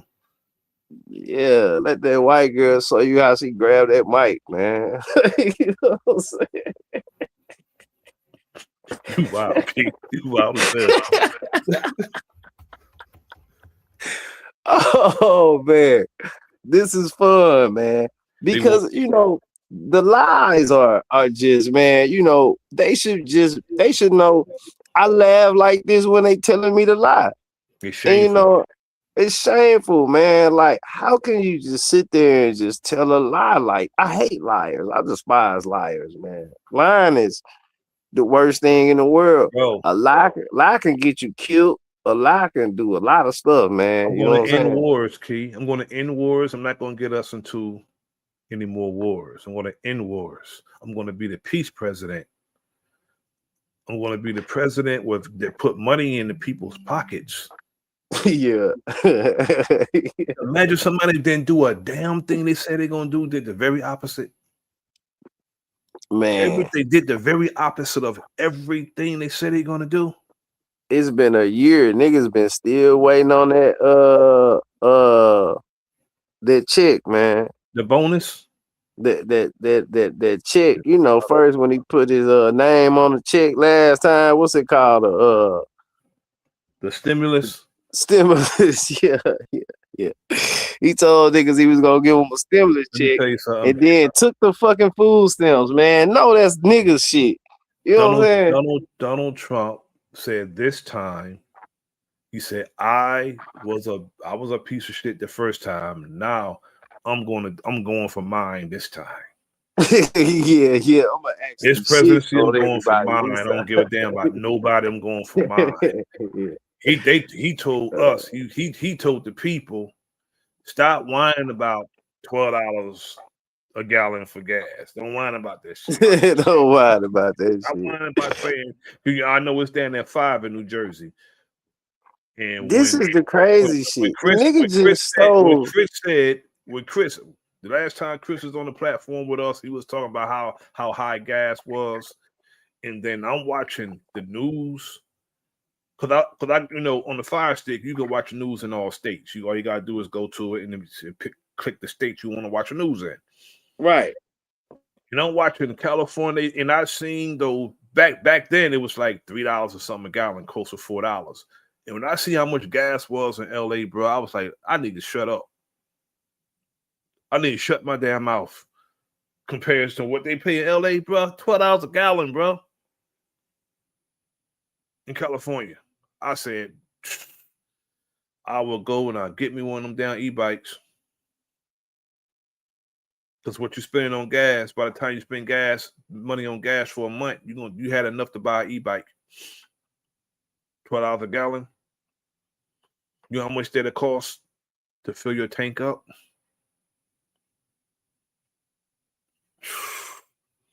He told us to stop whining. Why? Because he don't pay for gas. You get on the damn airplane that the taxpayers pay for. Right. We pay for the gas for that. We pay for the gas. But you know what's crazy though? So we was behind him bombing the people in Venezuela and stealing 40 million gallons worth of oil. what did that do for us? Because the gas high as fuck right now. Like, I mean, that shit Yeah, didn't do nothing for us. he took the president. He took Maduro out, and brought him to New York.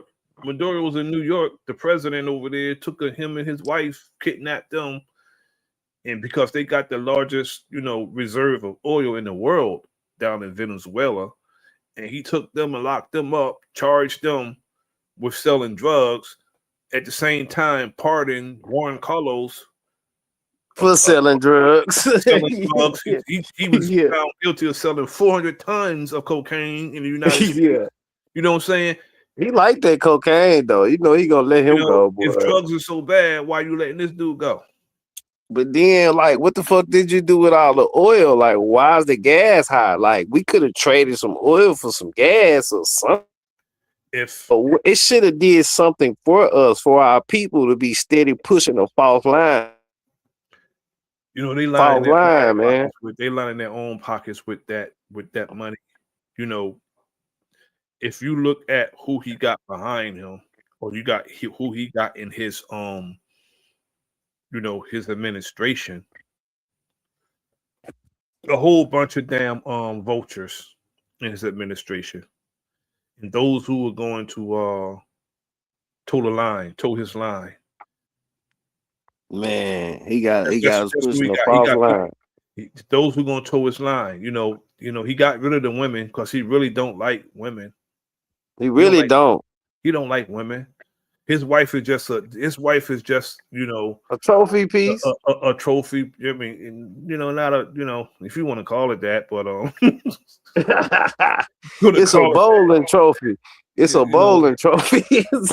Yeah, you know what I'm saying. I'm gonna use that for the sake of conversation. Yeah, but yeah.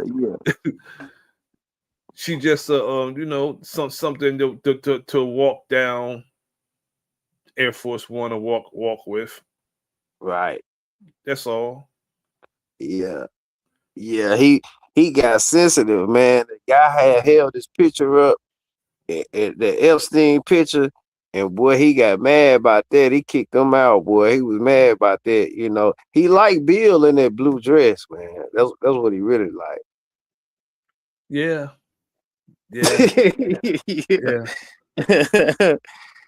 Man, these people sick. We dealing with some sick people, man. They're sick and demented people. Yes, they are. And they sicken in the minds of our people, man, because we got a lot of people who side with this foolishness, man. It's pure foolishness, man. Can you imagine, brother? Can you imagine some of our people relate to him because of his criminality? Right. That's what relates some of our people to Donald Trump, his criminality. And that is stupid. Man, I can relate to Donald Trump. You remember them niggas tried to shoot me, man, back in 2009, man. Shit, they scraped my ear too, man. Yeah, exactly. Yeah, but you gotta understand, the one fucker that scraped your ear wasn't even aiming at you. Yeah. I'm saying they were shooting like, yo, you just there. That's the most case scenario in the hood. A little baby get killed, a elder on the porch because some idiot holding his gun unorthodox, not sideways and sideways. Shit. You know what I'm saying? Yeah. Oh man, like because he watched it on TV and it looked cool to him. They put that shit on Who's the Man, and niggas been shooting sideways ever since. You know what I'm saying? This fake news. This is another example of fake news. They got you shooting sideways, so you can't hit shit. If the target point is at the top of the barrel, then how's you gonna aim at anything? You know what I'm saying? This is crazy, man. We gotta wake up as a people. You don't see them other people aiming like that, bro.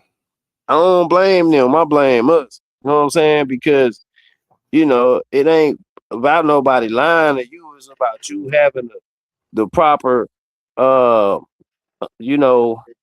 discernment skills and having the proper comprehension skills to be able to decipher that lie. You know what I'm saying?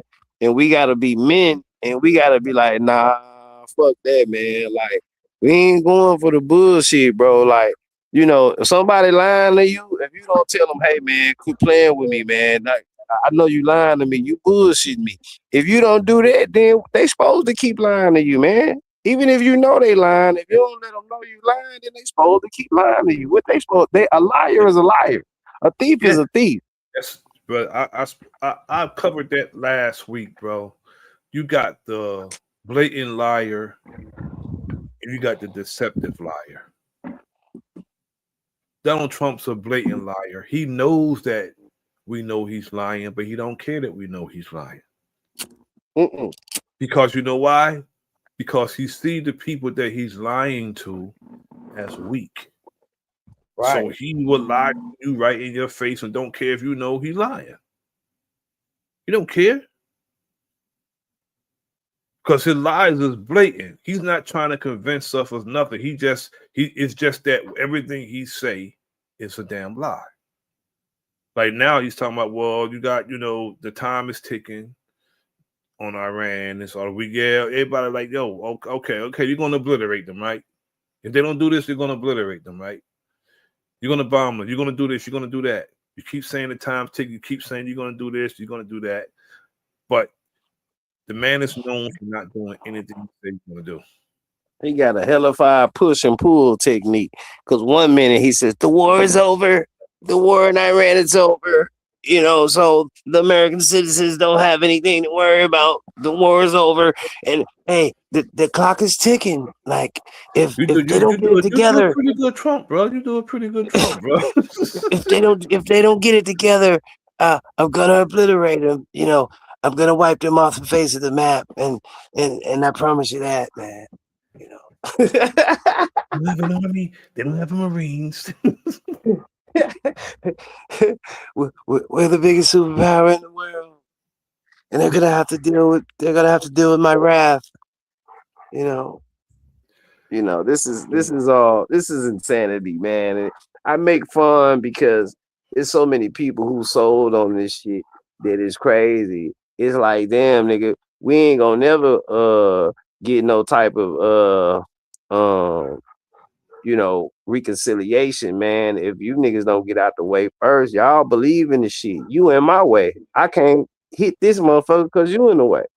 You know what I'm saying? So, like, where do we go from here? You know what angers me, brother, when some of our people repeat that this is a president they had an attempted assassination 3 times. I'm like, will you stop repeating that bullshit? Because that shit was not true. It's not true. Totally not true. You're gonna nip a man in his ear. You go, come on, are you really think that I believe that the president, they nipped his ear with a bullet? Man. All he can do is lift his fist up. You see that video? Yeah, he lifted his fist up. You saw that video, brother. He said Black Power. He had that shit busted his eardrum. And he Donald said, Trump was standing on the plane. Yeah. He was talking to somebody. Yeah, Allahu Akbar. You see how it was? Hey, that nigga turned to Jesse Owens, man, when that bullet hit his ear. He was talking shit in front of the trains. All somebody yelled was Allahu Akbar, but they was getting up out of there. That was funny, bro. Getting his ass up out of there, man. Man, it's crazy, man. I hope that, and I just want to say for the record, shout out to everybody who in attendance and everybody who did come through. Salutes to everybody. Make sure y'all hit the like button. Please like, share, and subscribe. Man, if my job ain't to wake the people up. My job is to heal the part of myself that's connected with the people who not waking up. And all I can do is lead by example. You know what I'm saying? So, yeah, I'm not here to wake nobody up or nothing. I did just want to like point out, about this fake news because, the news got people's minds and emotions so tied up and we believing in a fucking habitual liar like Donald Trump, a paid actor like Donald Trump. And Donald Trump is not in control of nothing. He is a servant of the synagogue of Satan. He is a servant of the Jewish And he don't government. care because they put his name on what they have him doing. And he's that self-aggrandizing that as long as they'll cater to his ego. As long as they cater to his ego, he don't care what they put his name on. He don't Facts. care. As long as they cater to his ego. He has a Shout out to my brother T. Riggles. Salute my brother T. Riggles. Yeah, he's such a narcissist, man. Like I said, he needs somebody to stroke his ego. These niggas is so narcissistic nowadays, they can't even masturbate they motherfucking self no more, man. They need somebody else to do it for them, man. Shout out, my brother T. Riggles. Salute.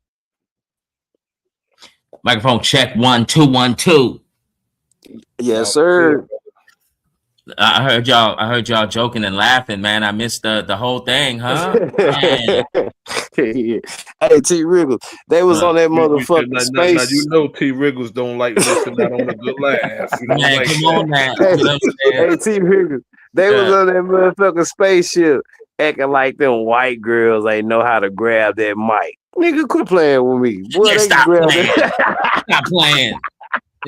Come on now. Yeah, they grabbed that bitch better than Lil Wayne, man. Come on, man. They experts at this thing now. Stop playing.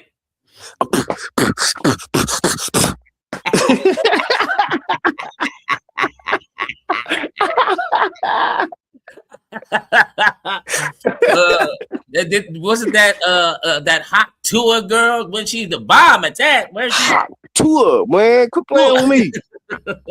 I'm gonna turn into 607. Look at this motherfucker. Quit playing with me. Hey, Shaquille O'Neal went found that hot tour girl, boy. He said, boy, she a pro. I'm a pro, she a pro. Let's go. Oh, yeah. He wasn't playing at all. He wasn't playing. Shouts out to Shaq, man. Shouts out to you, Shaq. Yeah, man. I was giving them my thoughts on this fake news, man. And we really went into a lot of things that we spoke about earlier, man. But you here, man, feel free to interject, brother. Well, you already know, man. This is all the theater, the stage. I hope everyone's entertained. I hope you're not living in fear. That's the thing that we should never do. Make sure that, like you said earlier, Key, hey, man, make sure that your family good and make sure that you smile and laughing. And don't worry about what the hell they doing. Who cares? It's all about what we are about to do.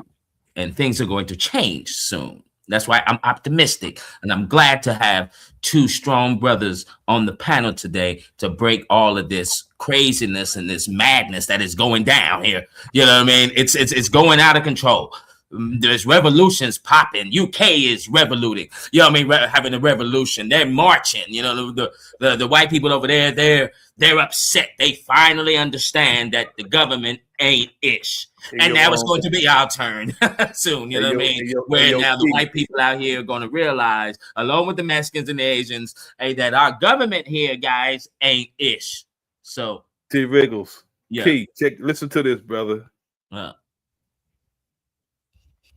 If my people, which are called by my name, shall humble themselves and pray and seek my face and turn from their wicked ways, then will I hear from heaven and will forgive their sin and will heal their land. That's Donald Trump. He said that we should seek his face. Nigga, you ugly motherfucker. Brother, that's the last face I'll see. That's the last face I want to see, nigga. Hey, if that's the face to seek, nah, bro. Nigga, my shit won't even stand up no more. Talking about this nigga's face, man. What you say, fuck? Brother, he would forgive our sins and heal our land, brother. He mean him though. He talking about him. He ain't talking about God. He talking about him. He meant him. You should play that one more time, good brother, if you can, if you don't mind. Yes, for the people. Y'all listen to this bullshit. Turn from their wicked way. If my people, which are called by my name, shall humble themselves and pray and seek my face and turn from their wicked ways, then will I hear from heaven and will forgive their sin and will heal their land. Look, the nigga can't even read. He got to the and said Tahi real quick. Tahi. You remind me of my a old friend of mine. Nephew, but you remind me of my old friend of mine. He did that one time, brother. He had everybody on the bus laugh because he was like, "Let me help you with your homework. You need help?" He said that word right there is stuff. It's not Tahi. He says stuff. Tahi. You still plum Mustafa. Mustafa was funny, brother. It was a funny brother. He's no Donald Trump. This nigga want to be God so bad. He want to be Jesus, man. Nigga, your hair ain't right. Nigga, your hair is like fucking horsehair, man. Your shit ain't right, man. That's genuine squirrel stomach, bro. The squirrel stomach. Yeah, because you know that picture where he had the light in his hand and he was healing the guy and sitting on the bench, and then you know there was the dark figures above his head. Do you remember that image? Yeah. Like I don't know if anyone decoded that, because I still don't know what the hell that means. Donald Trump has this king, Messiah God complex, and not only that, bro. Donald Trump is a man. He said, "I know I'm not going." He said, "I know I'm going to hell." So he figured, I know I'm going to hell, I'm gonna wreak havoc while I'm here. You know what I'm saying? And he actually said that. And to me, it's just making mockery. It's just mockery. It's just mockery. That's all it is. Mm-hmm. Donald Trump. When Donald Trump was at the I forgot where he was at the last time he was president, dude held the Bible upside down. No, he didn't. Yes, he did. The Bible was upside down. Wow. All you gotta do is go back and look at it. When he interrupted some type of thing, he had the Bible, he walked past, he had the Bible, and the Bible was upside down, bro. Then somebody made a video of him saying he doing a prayer, talking about, God, we love you, God, we this, and he got struck by lightning. And they used Will Smith's voice. Keep my name out your fucking mouth. Wow. I gotta find that video. That video was funny. I didn't want to post it because you know how YouTube is, bro. Yeah, but and quick question, y'all. What's going on with this remapping of the gerrymandering? The district, like they're taking away the gerrymandering. What they're trying to do is they don't want no black representation in the in certain states and certain districts. So they're gerrymandering. What they're doing is illegal. It's illegal. Yeah, because I'm getting, because I watched the Dane Calloway thing, and they were trying to say, the brother that was speaking to, I guess the senator, was trying to say that, is this like a Democrat thing or is this a black thing? It sounds like a Democrat thing, like they're leading it's a Democrat thing at the same time, a black thing. They don't want no black representation. They don't want no Democratic representation. They don't want no black representation at the same time in those districts. Yeah, that's crazy. In Alabama, in Tennessee, or something like that, or wherever this is. I don't understand it. In Tennessee. In Tennessee. And we actually got a lot of brothers who are going back to the Democratic Party because they've been disgusted with the Republican Party. But like I tell them all the time, hey man, these both are two wings on the same bird going in the same direction. The only way to fix this system is to get rid of this system, destroy it, because it's politics, man. This is not natural law. All of these amendments, all of these policies, policies are not God's law. And all of these religious people who call themselves politicians are the most hypocritical motherfuckers they on the are. face of this Yes, earth. yes, they are. Yes, they are. Because you're scared to walk away from this government policy system. And I thought God was the head of y'all life. I thought that, you know, you were praising God. Seemed like to me you praising the government and money. That's what it seemed like to me. According to the scriptures, Jesus didn't like politics. According to the scripture. Anyone who was into politics, it's like what myself and the brother T was talking about last week. The system needs to be replaced with a system of justice, because it's not a system of justice. People say, well, the system works. It's the best system in the world. They don't make it good. Right. It don't make it good. It's the best system that's going, because everybody's headed towards New World Order. So we see that we got a lot of Americanized ways, you know, the ways of what's being showed on the television and stuff like that.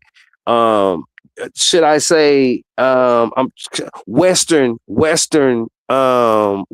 civilization at its finest, you know, and the Eastern civilization was more knowledge of self and the uplifting and the empowerment of self. A lot of people over there, farms ain't nothing out of the ordinary to them. Every family over there got a farm, chickens, gardens, and stuff like that. Almost everyone, except for the ones who are trying that we went over there and conquered and you know, took over their place and whatever, brought war to their place. Then we drop them off these packages of this processed food, and then now they getting all these diseases and their health ridden issues too, just like us over here. And those nations are not capitalists. Also, they're not capitalists. Certain things don't cost you over there. Necessities don't cost you. Necessities healthcare and stuff. Healthcare and stuff like that. You're gonna call these nations rogue nations when you can get free college in Cuba. You can get free healthcare in Cuba. You get all this free stuff there, and it could be better if they didn't have no hindrance. Right. They didn't have hindrance, tariffs, and they didn't have tariffs. They didn't have embargoes. They didn't have sanctions. All these countries that's giving their free stuff away, it would be their system would be even better. But you can't starve a country, okay? You know, threaten other nations for trading with a country, and then say, look what they're doing to those people. You know, so that's why I can't rock with the foreign policy, because their foreign policy is what create what they call terrorist. It creates it. Because if you're doing this to a nation is going to want to get back at you for what you're doing to their nation, starving their people, and then blaming the leader of that country for the people starving. But you threaten people that will trade with them, do international trade with these countries, because you're that damn hateful. Facts. You on point, good brother. So do you think that, you know, how do you think with the trade, with the tariffs and stuff, what direction you think that's gonna go? See, that's the only see, it's ab auto chaos when it comes to this administration. Order through chaos. And the only thing they know to do is to threaten people. So not negotiating, coming up with a solution that's dealing with equality. Because when there's an even exchange, there's no robbery. A fair exchange, there's never a robbery in a fair exchange. But that's not the mindset of these evil ass people. It's not their mindset to do a fair exchange. They want the lion's share of everything, every deal they make. They want the lion's share, even if it's the person's stuff. Like Venezuela, they're taking the oil way down there. They're taking the oil. Then this man's talking about taking Greenland.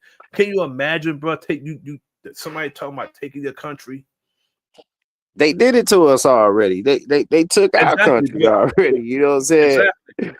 And now we gotta reverence them every year on Columbus Day, like they did us a favor when they actually did us an injustice.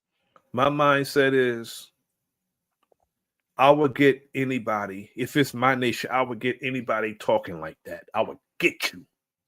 You, not your country, I would get you for talking like that. Personally. If somebody killed my father, it'll never be peace. Say if I'm the leader of Iran and my father used to be the leader, now I'm the leader, it's never peace now. You killed my father. You bombed my country and killed my father. It'll never be peace.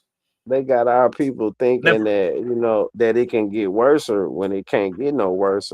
It's going to get worse if we keep going on the spiral that we going. We already on a downward spiral. If we don't turn around and go the other direction, it ain't going to never get no better. We already fifth class citizens right now. The white man first, the white woman second, the Asian is third, and then the Mexican is fourth, and we fifth. We're not second class citizens. We're not third class citizens. How we third class citizens when we got the Asian and the Mexican in front of us? And then they constantly try to put more people in front of us so they don't have to deal with us. Right. So we get economically drained. Joe Biden told the Congressional Black Caucus, well, I call them carcass because they act like they damn dead, that they're going to have to deal with the Hispanics. He told them straight up, I'm not giving you nothing. You're going to have to deal with the Hispanics. Donald Trump came. See, Joe Biden caused a division. He caused a division. You're going to have to deal with the Hispanic. And some of our people in our ignorance, we seeing Hispanics as our enemy. We seeing Africans as our enemy. The tethers among them, yes, they are our enemies. Yes, they are. The tethers among them. But a lot of us would use the word tether out of context, and we would call somebody a tether just because they're from somewhere else. That don't make them a tether. Just being from somewhere else. Tether is a damn it's a mentality and a behavior that some immigrants have. But it don't make all immigrants a damn tether. See, that's the trick. That's one thing that these Caucasians know how to do, and that's called division. And some of our people fall for it. Some of our people fall for the division. And we allow other people to come between us and those who would, befriend us. Not forgetting who are the original tethers. Mm. The original tethers are the ones who calling themselves deporting people when they are immigrants them damn selves. If all immigrants will leave this nation today, there won't be nobody left but us. That's it. It'll be us. And a sister asked last week, Raven, shout out to Raven Simone, they deemed her crazy. When these people start waking up, they start saying they crazy. Hey, shout out to the brother Kanye West. Because brother name? Orlando Brown. Shout out to these brother, people, he's man. Sharp, man. That brother sharp. He's sharp as hell because Raven said last week, now damn, if white Americans, if white people are being born in this country and they're just called Americans, then if they ain't called European Americans, then why the hell I gotta be an African American? Exactly. Now the sister ain't there yet, but she on track though. So salute to the sister. You know what I'm saying? Well on her way though. She on her way. I think everyone is waking up to everything. Being aware of the situation everyone in, that this takes time. And that was well said. I mean, I go right along with that. I think that brothers should, we're just American. You guys are the original Americans. And there shouldn't be another word in front of that at all. I better hurry up with my speech because they just zapped my whole internet thing, y'all. You know, that's the crazy part, bro. Like I try to tell some of our people, I understand that we are the Americans, but keep in mind when Caucasians are talking about Americans, they're not considering us. They're not considering us. No, they're not. Though we are the real, true American. But they're not considering us. They consider themselves the real, true American. And when they got all these other ethnicities and these other roots and backgrounds, Irish and Italian, and you're not the original American. You're not. Not coming from not having all those other, even Donald Trump, his ancestry is he's only second generation, bro. His family from damn Germany. And I tell you like this, brother. I mean, with drawing the line and having distinctions and the FBAs and Pan Africans, we can talk about that stuff later. You feel me? Because right now we have a parasite that we must rid of first. And I think that's what everyone's waking up to, and this parasite is the corrupt portion of the government. I agree with that, T. Wriggles. But when you got people that come over here that undermine what we're trying to do and disrespect us, and take and don't give, if you just listen to some of these spaces where some of these Africans are at, they're very disrespectful. Very disrespectful. And they come over here with a very arrogant not all of them, those who know who they are. They come over here with a very arrogant attitude, like they're better than someone when they're not as good. When they come over here to our country, they need to fall in line. Period. I agree. And they don't, because they got a floor though. You know what I'm saying? We as indigenous Americans, Aboriginal Americans, we don't have an economic floor. So the African American does have an economic floor. We can only sustain ourselves, to be subject to an economic floor if we decide to go under the guise of African Americans, which then makes us an immigrant by default. So we can't give up. That's like selling our soul. That's like selling our birthright. So we're in a catch-22 here when it comes to that. So, but I do feel what T. Wriggles saying. We got to deal with this parasite, because I can't separate my hand from the rest of my body. Once I separate my hand from the rest of my body, then that subjects my hand to be able to be separated from my body. No, I'm whole. I operate as a whole.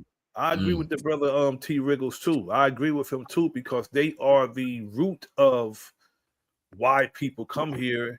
As the sister Demi said in the chat, some of them are being paid to come here to undermine us, and it's a certain type, and they have to meet a criteria in order for them to come here. Had to meet a certain criteria. These people are vetted before they come here, before they're allowed to come here. And I know for a fact, because when I used to speak on Rutgers campus, I used to speak on colleges, Rutgers, Morgan, and different, King College. I used to go to those colleges and speak.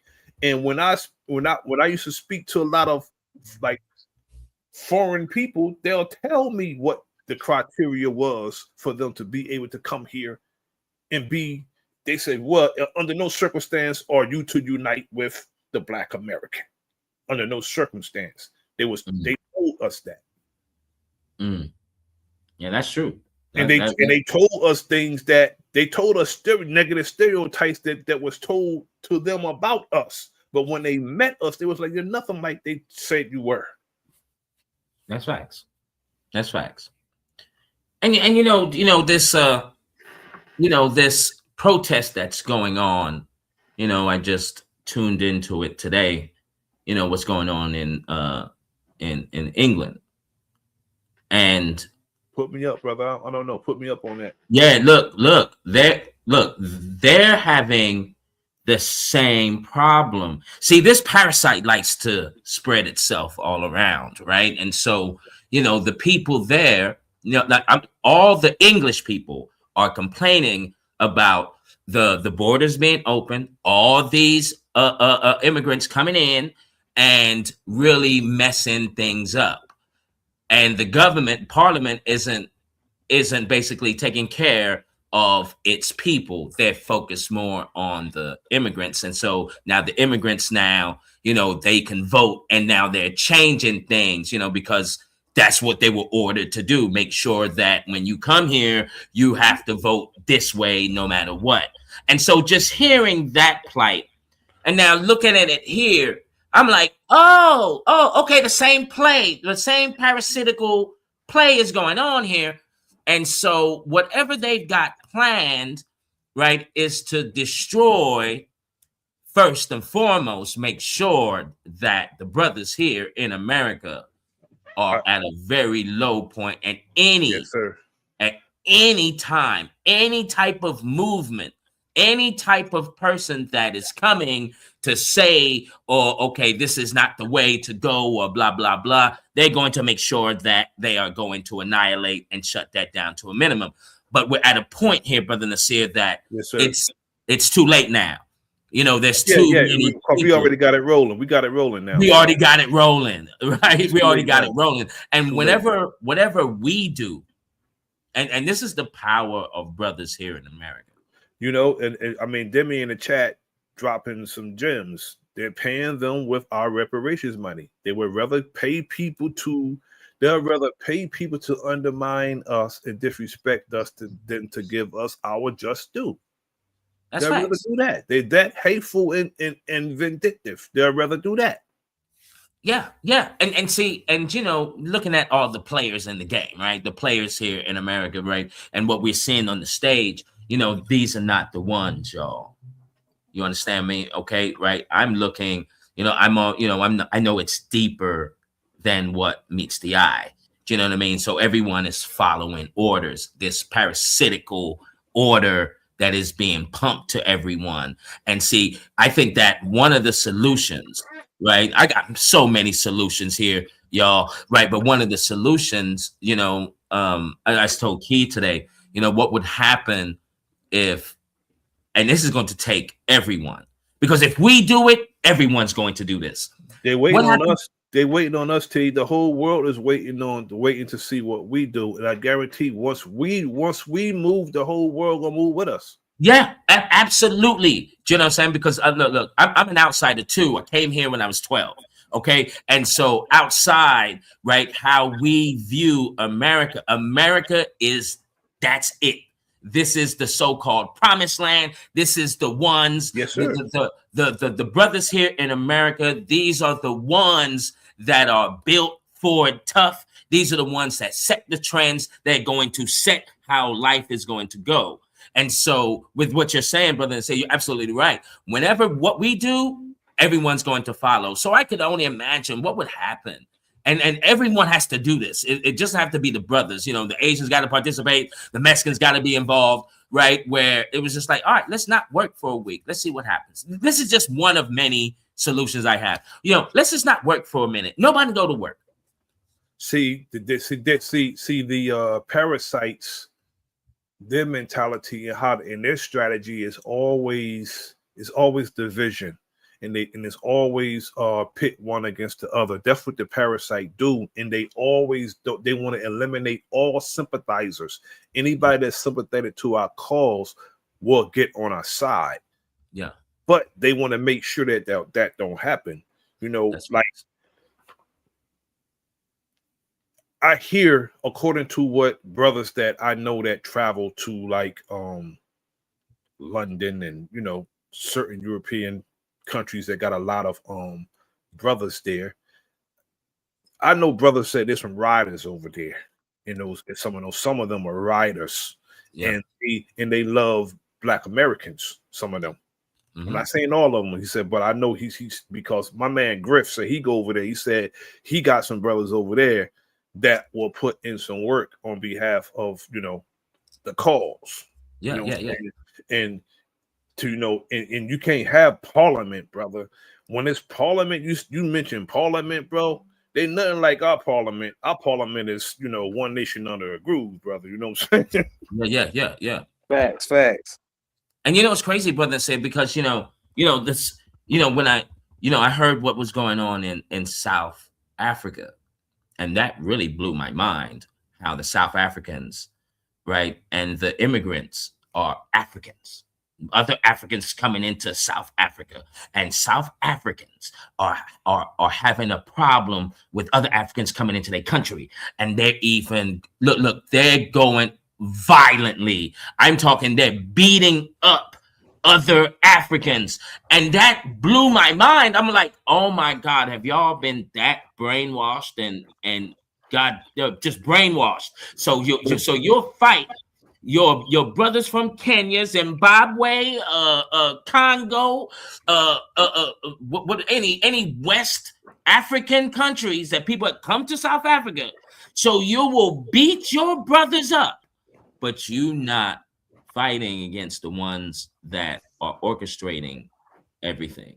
And I thought that was mind-blowing. I thought it was so mind-blowing. And looking at what's happening in South Africa, I'm saying, okay, how does all of this relate to us? It's the same sort of play. What's going on here? That we've got some people that have bought in to the parasites thinking in ways, and this is an issue. This is an issue. We can't have that. Do you know what I They mean? not gonna show this narrative though, like on the news, because they don't want people to inject this way of thinking. You understand what I'm saying? So they not gonna show what's really going on. They gonna try to curveball it to make it seem like have a different narrative to it. Because if everybody catch on to the same wavelength of thinking, then there's gonna be a worldwide movement that happen, because everybody gonna be able to be like, damn, okay, damn, this making sense. This is the same thing that I see. I see a correlation happening here. So they're gonna try to keep the minds confused. Like, so that goes along with this fake news thing that we were talking about, exactly what you're saying right now. And you know what's crazy, Key? Because when I think back, man, I think back to when Ronald Reagan was president, right? And look how they're setting up the play. So this is in the 80s, okay, preparing for 30, 40 years down the line, where Ronald Reagan says, well, I could only imagine if there was an alien threat. And with this alien threat, we would be forced to band together. Like, wait a minute. What are you trying to say, Ronald Reagan? You know what I mean? Like, what's going on here? What's this play of this fake news, that this alien disclosure you're bringing out to the folks? What are you trying to say here? That these green little men are coming and we're going to have to do what now? You know, it sounds like more, let's say, what's the word I'm looking for here? There's more now. Damn, I can't think of the word. Well, we gonna need more security. First of all, the people gonna feel like they not safe. So now they gonna have to form some type of intergalactic army that's gonna take more tax dollars. That's gonna take more people privacy being imposed on. You know what I'm saying? Because because there's a threat at hand. And shout out to Sister Demi. After Brother Nasir, feel free to grab it. Salute to Sister Demi. Salute. Hope mic check. Is my mic okay? You're loud and clear. Okay, thank you. When you got to be mindful of when the government speak about security, because they will create incidents to put fear, to do the fear mongering, and have the people asking for their intervention as security. And what you'll be doing is surrendering your civil liberties for security. And that's what 911 was about. That's what all these incidents are about. And everything is based on outright lies. Right. Straight up lies. You know, terrorist groups that they funded, that they had putting in work for them first, but then when the deal went bad, that's when they became a damn terrorist. You know, Saddam Hussein was a friend at one time. So was Osama bin Laden. So was Emmanuel Noriega. How long have I been saying they do the dirt with you to get the dirt on you, Key? For years. Right. Yeah, many years. Yeah. Many years I've been saying they do the dirt with you to get the dirt on you. They know you did it because they was there with you doing the dirt. But being that they're on the power structure, you get punished and they don't. Once the deal go bad, or once you're a tool that's useless to them, they break their tools when they're done with them. That's what they do. And before you grab the mic, Demi, let me just tell the people, everyone, like, don't worry about the aliens and the green little men. Don't worry about that. Go ahead, Demi. Go ahead, sis. Oh, thank you. Yeah, I'm glad that y'all talk about this subject because I mean I'm just seeing just on the social media streets that how can we distinguish who's who? Because I believe that there's been a you know I just believe there's been a conspiracy as far as this African quote unquote African American reclassification because we got people who are, let's say, FBA and the Pan Africans and stuff like that. And well, let me say FBA. I'm gonna say FBA because I've been seeing that a lot in the FBA sectors. Right. Is that um, they got people in the audience cheering FBA, but a lot of them are African Americans that were born here, Yeah. but their parents are. You know what I'm saying? So how can we distinguish the Uh, true, the African? that's a Well, good. That's a yeah, good question. What? Well, you know what? Too.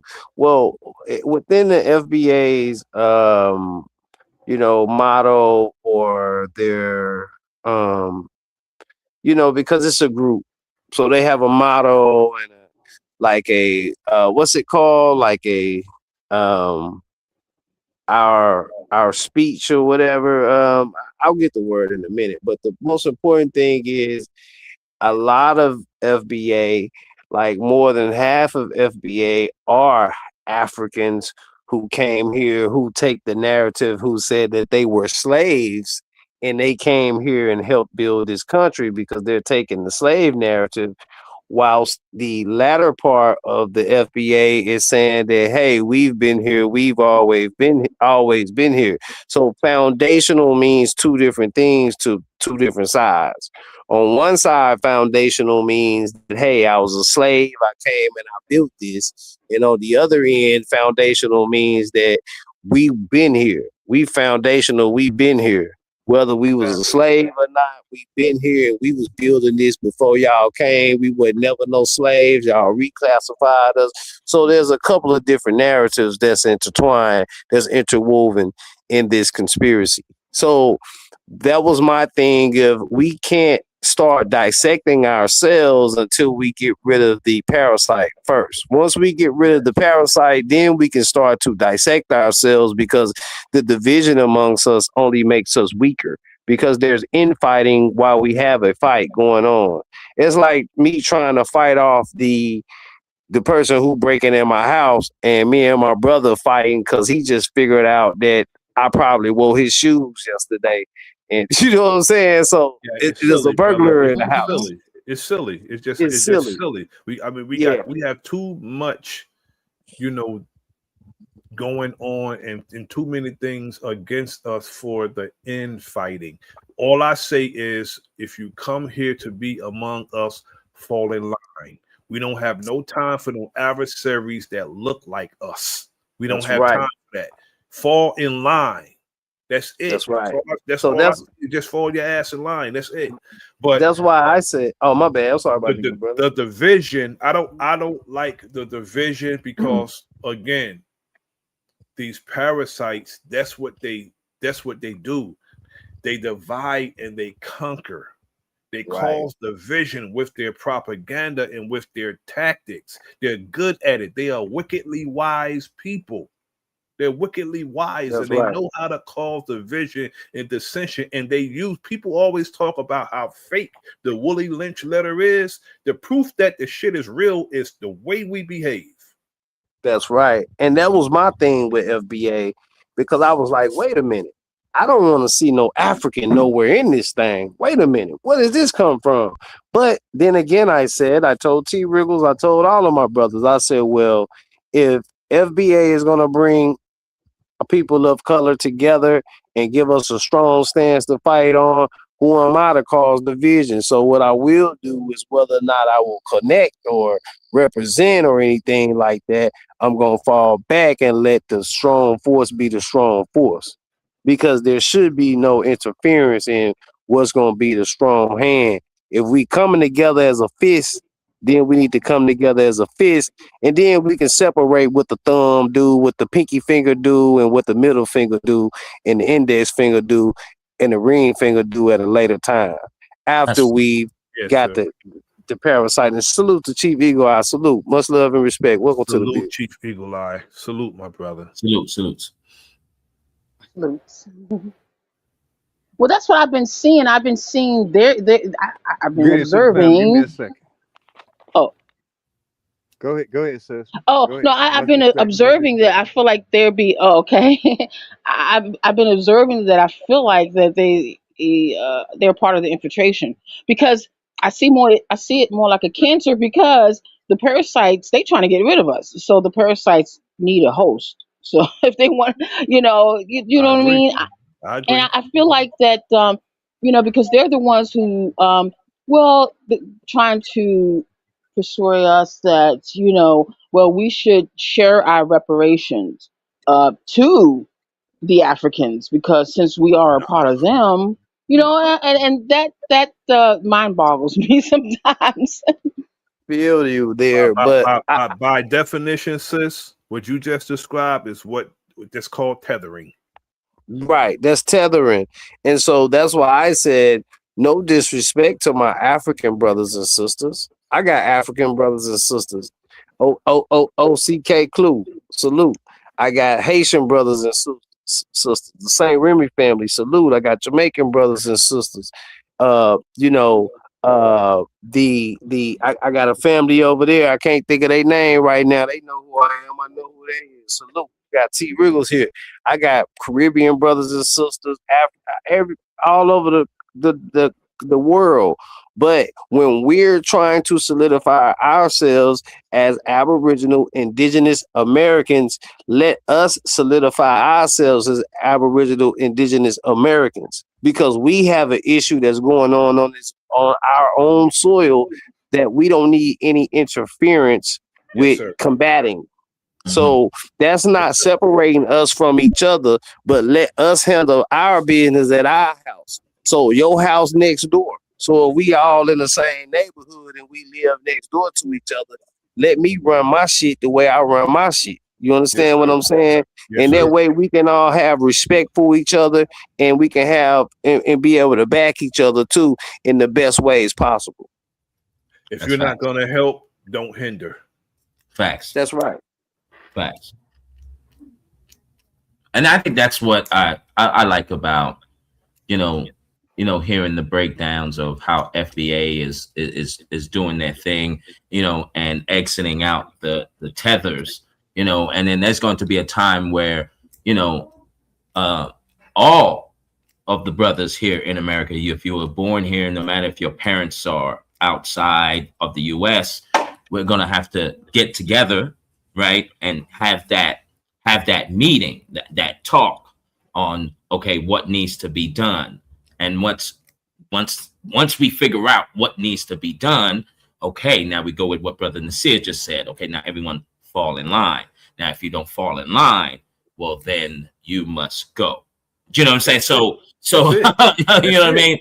So I'm liking, and what I'm really digging, y'all, is not only us is waking up, everyone else is slowly but surely.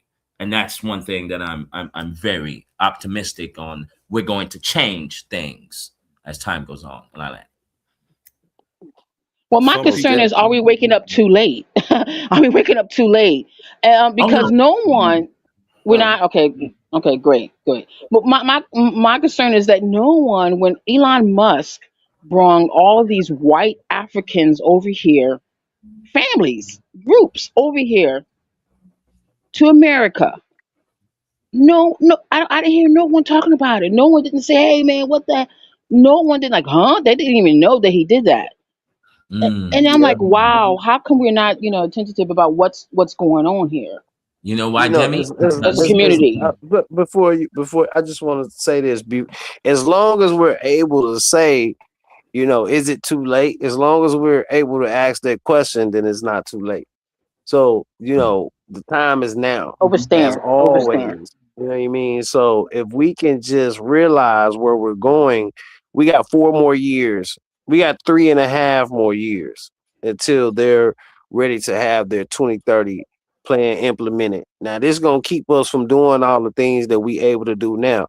We're able to get this land, we're able to farm, we're able to do this. But in a minute, we ain't gonna be able to do that because there's gonna be so many things attached to us as far as this surveillance techniques that they're trying to do, that they're gonna be stopping the things that we're able to do right now, because we're gonna be in a total police state. We're gonna have to have digital IDs. Some people may have fines and stuff from 20 years ago or 30 years ago. All of this is going, when we're not supposed to be charging anyone with anything that's 7 years past due anyway. That's that's under true. natural law. You Statute of understand what I'm limitations. saying? yeah, So yeah. statute of limitations. This is under natural law. So there's so many things that we need to get in check right now and take heed with right now, that that's why the question that you asked is so powerful.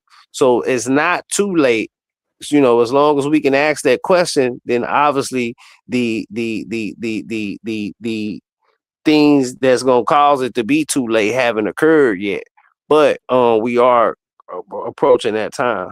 If And I if would Mic we are say check. that. if we are constantly going through an identity crisis, and we are not stressing, not necessarily stressing, if it's not about, always stress rank and file and empowerment. The only Mm. thing powerful people respect is other powerful people. Yeah, and I would say this too. Regardless of what truth that we have among us, if we are not exercising it with power, we have to establish ourselves as a powerful people. Or if we don't, we're going to be susceptible to whatever they have to victimize us with. All this stuff that they're planning to do, they can only do it if we allow them. If we empower ourselves, we can say hell no, and they don't have no choice but accept our hell no. They have no choice. If you say hell no, all of us in the rank and file telling them hell no, and if you try it, it's gonna be dire consequences and mean that shit. That's what it gotta be. That's what it has to be. Because we can't leave it the way it is, because we gotta leave here. I'm 60. I gotta leave here one day. Can't leave it like it is.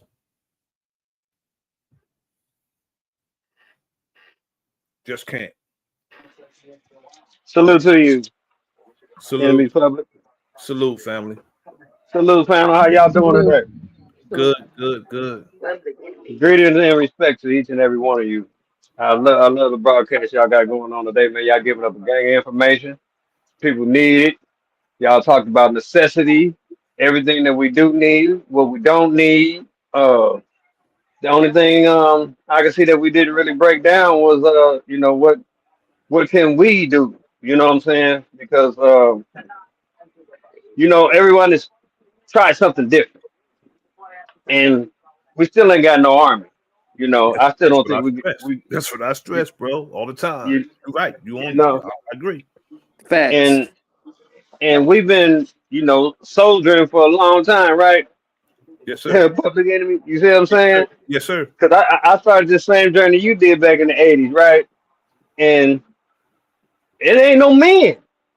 You know, I'm a student of Captain Shaheed, man, and I'm telling you, man, since I left Compton, man, I ain't seen no men since I left Shaheed. Gotta be You rank know, and file, bro. I'm with you, bro. Rank and file, bro. Shaheed was the minister's personal. Y'all remember he was the personal bodyguard. You know what I'm saying? So I Yes, sir. didn't learn no other. I didn't learn no other way. You know what I'm saying? When I went to go protect Khaled, when he came to Cali, I didn't know no other way. But how they made you into a man. Yes, sir. You know, we I'm would under. go. I was under Supreme Captain, the Assistant Supreme Captain Aziz. He's the Nation Okay, of okay, Islam's because he's from Jersey, so I was under him. okay. I might have met him before because I'm gonna tell you, man, Shaheed, man, before he left here, he put me on the call, man, with about maybe 8 brothers Yes, sir. that I never met before, but they were in different states, and he let me meet them because I was doing herbs, and I started sending herbs out to people, man. So I enjoyed that while he was around Yes, because he sir. connected he connected me with people that I probably would have never met before, in my lifetime, and proud to say that his son is still on the team, Amir Yes, Muhammad, sir. Yes, sir. still still on the team, and doing what his daddy taught him how to be a man, you Yes, sir. know, and we as men, man, we just haven't gotten it yet that we supposed to grow some food. I We agree, just bro. don't. We just really don't get it. That because we ready to move in revolution, but we're gonna starve as soon as we move because all our farmers Yes, sir. First are things are, are, first, bro. deal, are dealing with poison. Yes, sir. So if you was to go around and you and we soldier and we run into John Boyd, okay, he can't feed us. We gonna starve when we get to his big old farm. He got 1,000,000 acres. But we're Strongly gonna agree, starve bro. when we get his farm because it's gonna be full of soybeans. That's Strongly right. agree, bro. You It's That's gonna right. it's you're gonna be full of absolutely correct, bro. GMO. It's gonna be Monsanto's full. bull crap. Yeah. All Monsanto GMO crap. You know what I'm saying? That they've been promoting for the longest, and then they go out there promoting it as European black folks, saying that we need our $1 million too to keep our farms going, and then they say the black farmers are struggling. The black farmers ain't struggling. The black farmers doing dumb shit. Excuse my And language, everybody. and they selling out too, bro. Nah, you They saying selling you out, saying the man. real. You saying the real. They Yeah, selling out they too. selling out. Cause I didn't Yes, talk sir. to several of them, and when I asked them that question, why you not growing food? They shut up. They're getting paid to not grow. They get What you paid to saying? not grow food. Yeah, Okay, they growing but they they growing and they with still profit. being showed it, and they Yes, sir. still being showed it, and Yes, they know sir. they getting not getting it. Okay, cause I got a cousin out here, for instance. Okay, now I go harvest with these crackers that own Fidelity Bank. Okay, and them crackers, they ain't got no problem with getting no money. They just bought 2 tankers of gas. Okay? But my cousin, he ain't harvesting for 3,000 acres of GMO garbage. He can't even get grain bins. To this Wow. day. Mm. He can't even get a grain bin. So when all this stuff happened, these tariffs and all this stuff happened, right? Okay, because all them, if you could not go sell your stuff in the beginning, you finna burn it. Mm. Facts. Yes, I'm sir. telling you, that's what they gonna do. All the ones that could not go sell. So the ones that I was working for, they already got paid. They got tons of soybeans in them grain bins right now, man. But the season that came back again, what they gonna do with the next soybeans they harvesting this year? They got to get rid of them. So all they gonna do is put them out in the field and burn them. I'll watch them do it. When they do it this year, I'm gonna tape it so y'all can see. It's a part of another agenda, brother, with all those soy products. Yeah. But see, this is how they playing us and making it seem like the farmers are doing us a justice. No, the farmers are doing the government a justice of Yes. helping them disease us even Yes. more. Exactly. It's what they Exactly. doing. They setting Exactly. us up into a position where we gonna catch more cancer. more diabetes, more high blood pressure. Look at us. That's Look how many true. cousins y'all got. How many And, cousins I got getting high blood pressure right now. and it Right destroys now. exactly what you said, brother. It destroys exactly what you said. What we need that we wholeheartedly agree on. We can't have a rank and file that's unhealthy. We're gonna have to No. grow the food. We're gonna have to grow the food and feed the soldiers because Yes, sir. that's all to it. Bottom line. And if you don't, you might as well count ourselves as being on the other side of Noah's ship. Then Yes, we sir. going down with everybody else. If we don't, go grow your own. See, this is what I learned from Elijah Muhammad. Yes, sir. When he said go do for self, see, some people just think that, some of us think that it's selfish. Some of us think that, oh no, we just gotta have community. But see, I think what Elijah Muhammad thought, you got to feed yourself first. Exactly. Charity begins at home, then it spreads abroad. See, that was doing for self. Doing for self was you feeding yourself first. It ain't had nothing to do with no community. That's why when they start hollering the community, I don't agree because most of them communities is toxic. So you're gonna take yourself into the same toxic community and try to go, like y'all was saying earlier, we're gonna go try to straighten out the devil. You know how many of us you not gonna recognize? Facts. You They know got what I'm them white saying? minds. So you're They not got saying them white minds. you're not saying it, Do you They know don't how look many the of same us? no more. You can't I'm unite with telling you. everybody, bro. You can't unite with No. everybody, bro. No, so we're No. not even gonna know when some of them is devils coming up in your circle. I didn't know Rico Dukes was a devil when I met him. Yes, sir. I didn't know that. So, because I was flabbergasted a little on this Huey son. You know what I'm saying? So I'm checking it out, this Huey son. But at the same time, I'm investigating him. He don't know this. So when I finally figured him out, you know what I did first? I called Cuddy. I called a GOAT. I said, look, man, I brought somebody in the community because this is what a tribe do. Yes, We sir. leave everything transparent. I'm Yes, not sir. gonna bring somebody in the community that's gonna destroy it, and then I see him doing things that I know that ain't right, and I don't say nothing about it, or bring him in front of the tribe Yes, and sir. exploit him, and You we know don't how we all do it, get a bro. chance to question him and see him and check him. That's how we do people in FYI. You So know how we do that it, brother. You know how we that do it. don't ride with me what he was trying to do. So after I exploited him, then of course, what do as CIA agents? They start trying to go into your background and try to go tell people that you this and you that, and he played it all the way out. And now I see, I haven't been back to Cali, man, but as soon as I go back to Cali, I got some doors to knock on Yes, sir. because I see a gang of folks out there talking about they unifying with dude from Huh. some dude from 52 Hoover, 52nd Street Hoover. Man, I know a gang of Hoovers. Okay, I grew up with them cats, man. So Yes, I want sir. to find out who down with this dude that's like Andrew Withers. That's right. Okay, And that's what we doing I now. want to know What, who brother? down with him because What I year did know what he you was trying to do. fall in, bro? What year did you fall in the ranks, brother? I fell in and got my X in '88. Okay, I fell in and got mine in '86. So you've been around a long time when it comes to the teaching. Yes, sir. A long time. So your feet is definitely wet when it comes to soldiering, bro. Yes, And sir. and those brothers out there in Cali, those are brother. When we used to come together with Savior's Day, brother. Oh, Oh yeah. nothing like hanging out with the soldiers from Cali, bro. No, no, Man, I'm gonna no, tell you. that's what we trying to do right now, I'm gonna man. tell Like you, I've been bro. trying to do this Nation One Love thing to where all of these gangs in Cali. I've been in LA. I was in LA for 2 years. You know, I've been all across the South, all on the East Coast, all on the Midwest.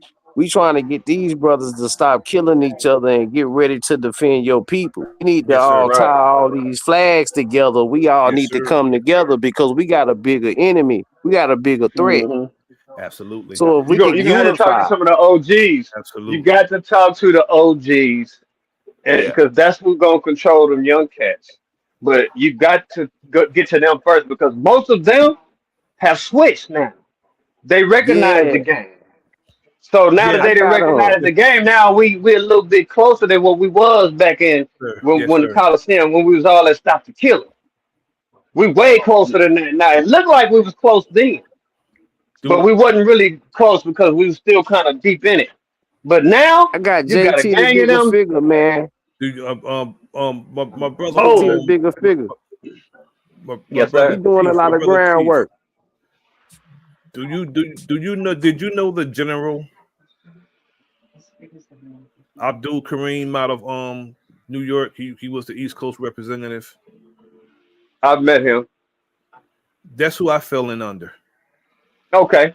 I fell in under the General. That's who I fell in under. He built these. He had the first study group when the minister started rebuilding the nation. The first Okay. study group Okay. started at his house. When Mark Right. met with him and they started the first study group. That's who I fell in under. I fell in under him. He passed away Right. last year. Right. Right. Man, Last year he passed away. And that's you know, crazy, man. Him and brother, Shaheed the same year. yeah, That's crazy, he's bro. I think Friday of this month, Friday coming was the day he passed away Wow. last year. I mean, a Wow. big celebration. Aziz and everybody was there, and minister couldn't come, but he did a video thing from the house and Yeah. everything. Yeah. But Wow. Khaled was, him and Khaled. I got pictures of him and Khaled, bro. I got pictures of him and Khaled together. When the general was going to teach and Khaled they was running to the stage because they was late because you know how they like to be on time. Oh yes, sir. And they was a little late, so they ran to the stage. Yes, sir. And I snapped the picture, got the picture, and Khaled was, they was crisscrossing. Both of them was crisscrossing. Khaled was on the West Coast, building the West Coast, and brother Kareem was over here on the East Coast. And when we was at Madison Square Garden at Power at Last, I didn't have my ex then, but I had just fell in the ranks. Power at Last in Madison Square Garden when Brother Khaled was the supreme captain at the time. Brother Khaled. Mm-hmm. Mm-hmm. And when all those J people was out there calling for the death of the minister, we went out there, Right. bro. We shut that down, bro. Yes, sir. Say it again. See what happened. Yes, sir. Didn't nobody play that? Now when you was around college, you couldn't do that. Now I heard Mustafa say something about that lately too. Brother Khaled didn't play that. Brother Khaled said, Brother Khaled came to Brother Kareem, said, I want about 15 brothers who can throw down. Yes, sir. You need to go outside for a second. Mm-hmm. I was like, yo, So you saying what? Say that again. See what happened. Mm-hmm. I want to ask. I want to ask both of y'all The a last time I question, heard man. him say that, brother, was after the riots, and we was in Nickerson Gardens, man, and the Gray Streets was going at it with the bounty hunters, man, and they wanted to kill each other. And so he was like, Kyler was like, "Nah, this ain't gonna happen." And what he did was took the crew that we had from Inglewood, because we was all 6-foot cats, Yes, sir. and posted all of us up. And then Kyler got up there, man, and he shut it down. He shut all that down, man. And then we had a lot of negotiations after that where the brothers was together, man. Khaled You didn't know what play, I'm bro. That's why I don't like when people say saying? Khaled's name. I'll be like, yo, you just know Khaled for what he said. You don't know the man. Yep. No. You don't know the man. Stop talking about him. Mm-hmm. That's what I got a tell question, Sinetta. man. Stop talking about it, Sinetta. Go ahead, my bro. Cause y'all speaking, man, like, when we talk about being men, Yes, and sir. when we talk about the situation that we in, see, we don't really have the structure like the brother said when he first came. So, what's some of the first steps that you two can say that that we could probably implement to go against our real enemy, man? Those that look like us, that's really not like us. Those pretendians, man, that's out there. Those skin folk that's not kinfolk. How can we combat them so that we can really face our real problem? What would y'all say would be a solution for that?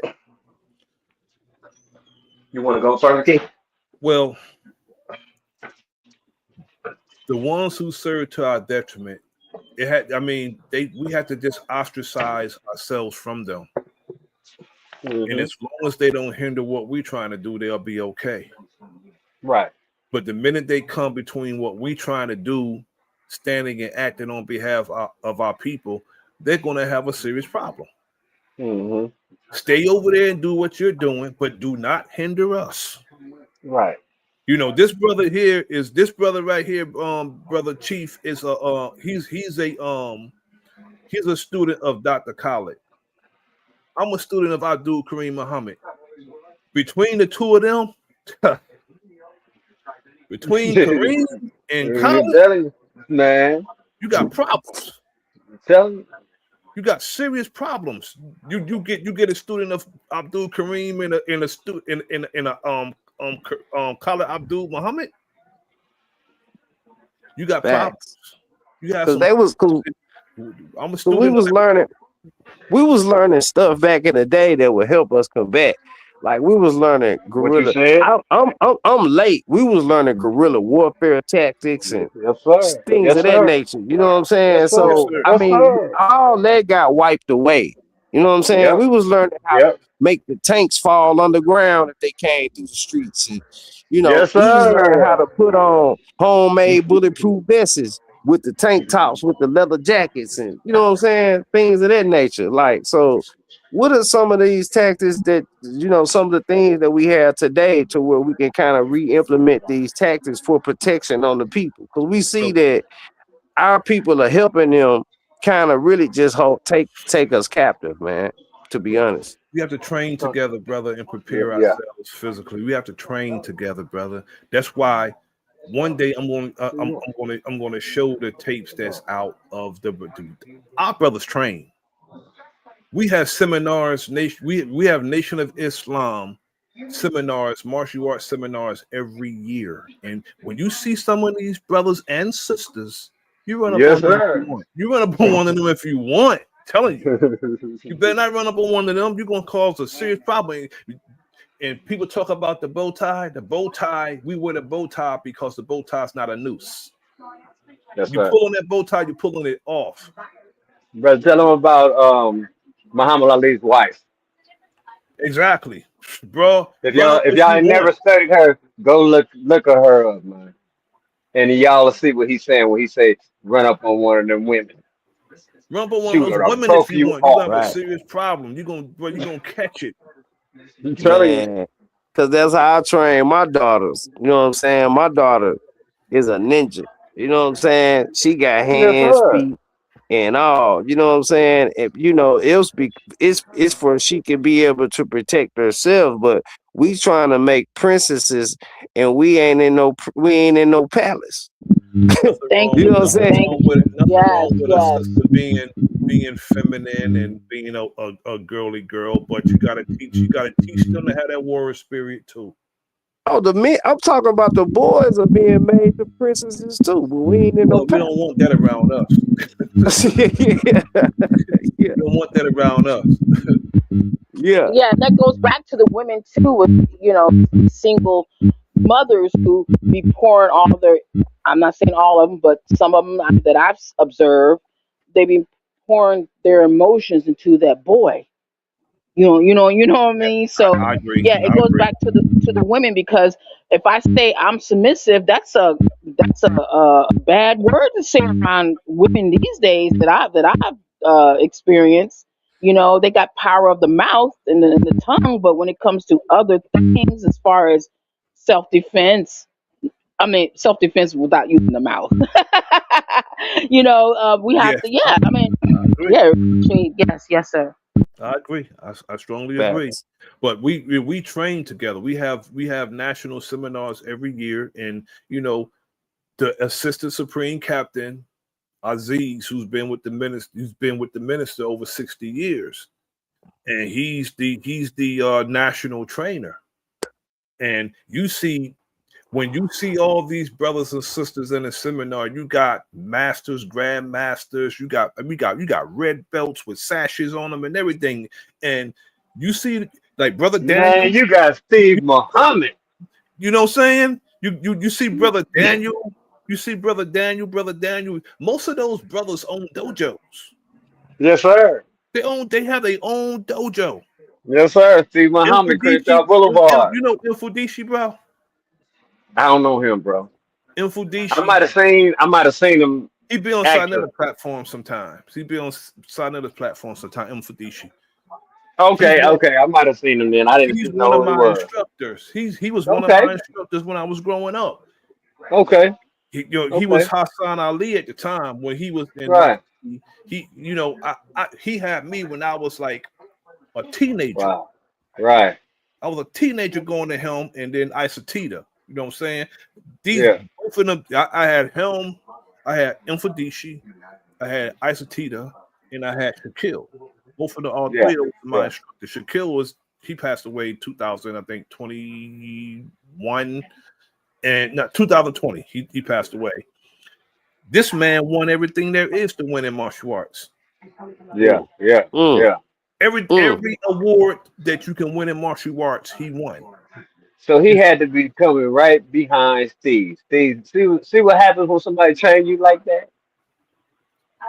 Because he was the coldest man next to Bruce Lee. Bruce Lee said Steve was colder than him. Taught him stuff. So y'all know what type of yes, sir. To know right now, Steve. I remember that brother too. Steve's still training right now. Yeah. To this day. Man, Steve about 90 years old, y'all. He got disqualified because he was, how they had that goofy point sparring today. Like it used to be when I was coming up. We used to do continuous full contact, but they don't do that no more. Man, he had the fastest hands you could imagine. I don't like the point sparring. No. And because that's not how we train the FOI. That's why you didn't like it. Nobody's I can tell you that right now.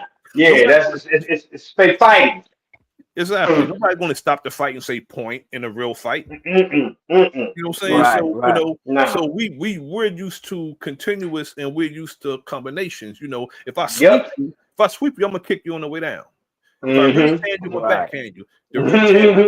The ridge hand's a point, and then I'm so used to combinations that I'm hitting after the point. So I never competed because I was always disqualified because I can't help it. Trained. If you sweep somebody and they falling, and you're gonna hit them with an ass kick on their way down, that's it. That's how we was trained. If you hit somebody if you hit somebody with a ridge hand, you backhand them, then you hammer fist them. That's it. That's the three combinations. Yeah. We need that type of training, man, out here in the community, man. Yeah. We need that type of training. When we start doing that type of stuff, brother, in the neighborhoods, believe me, they coming. Oh, you know what I'm saying? I think so. They gonna know, they gonna recognize who you are, and then they gonna send the niggas to fight against you. Especially if you down south. Because of course you still got the good old boy program going on. You got these ass niggas down here. Oh yeah. So you gotta, man, it's a whole different strategy. I had to find that out. Shaheed told me when I moved down here, brother, come back to LA. You don't want to leave you down there with those goddamn Klansmen. You know what I'm saying? And he really didn't lie, but man, my grandfather left me some land. I'm not leaving. Right. You know what I'm saying? Yes, sir. That's what I ain't scared of these crackers. You'll force but what you do when you go down like that, you just disappear. Right. That's why I said do for yourself. Because see, now you're not up under that radar messing with them no more. Get away from them. That'll be your best bet when you say how to get it started. Get away from them. Once you get out here, like everybody moving out here and they moving out. Don't get back connected. You remember when you start disconnecting yourself from all the social media and everybody that you don't need all that no more. Yes, don't come back. You remember when the minister said, most of my soldiers, you don't know who they are. Don't know. He said you don't know who they are. Because we don't need everybody in uniform. We just need No. somebody. We just need everybody to be ready. Yes, sir. Facts. Just be ready. Just be Facts. ready, man. That's it. Yeah, we all gotta be on one accord, man. Whether That's all. it's FOI, FBA, you know, all the gang bangers, everybody Yeah. who is Close feeling the this ranks. oppression, Close the Yeah. ranks, brother. Close the feeling ranks. this knee on their neck. You know what I'm saying? We all need to be on one accord. That's You know, all. brother. You got the Army, Navy, Air Force, Marines, the National Guard. We gotta have NOI, all the gangs, all our different rank and file. We gotta close the ranks. Mm-hmm. We Right. close the ranks, and whatever form of ranks that we need at that particular time, that's who we use. That's right. That's Depending it. on where you at. Depending Depending on where where you at. Depending Yes, where you sir. at. So that's how we gotta do it. Mm-hmm. We I got mean, I like truly. Oh, I'm sorry, honey. Go go ahead, ahead. Go sis. ahead. Go ahead, sis. No, Go go ahead. I ahead, just wanted to sister. say briefly, I really believe that the real is the ones who are going to survive. Oh yeah, definitely. Definitely, Definitely. definitely. I agree with you.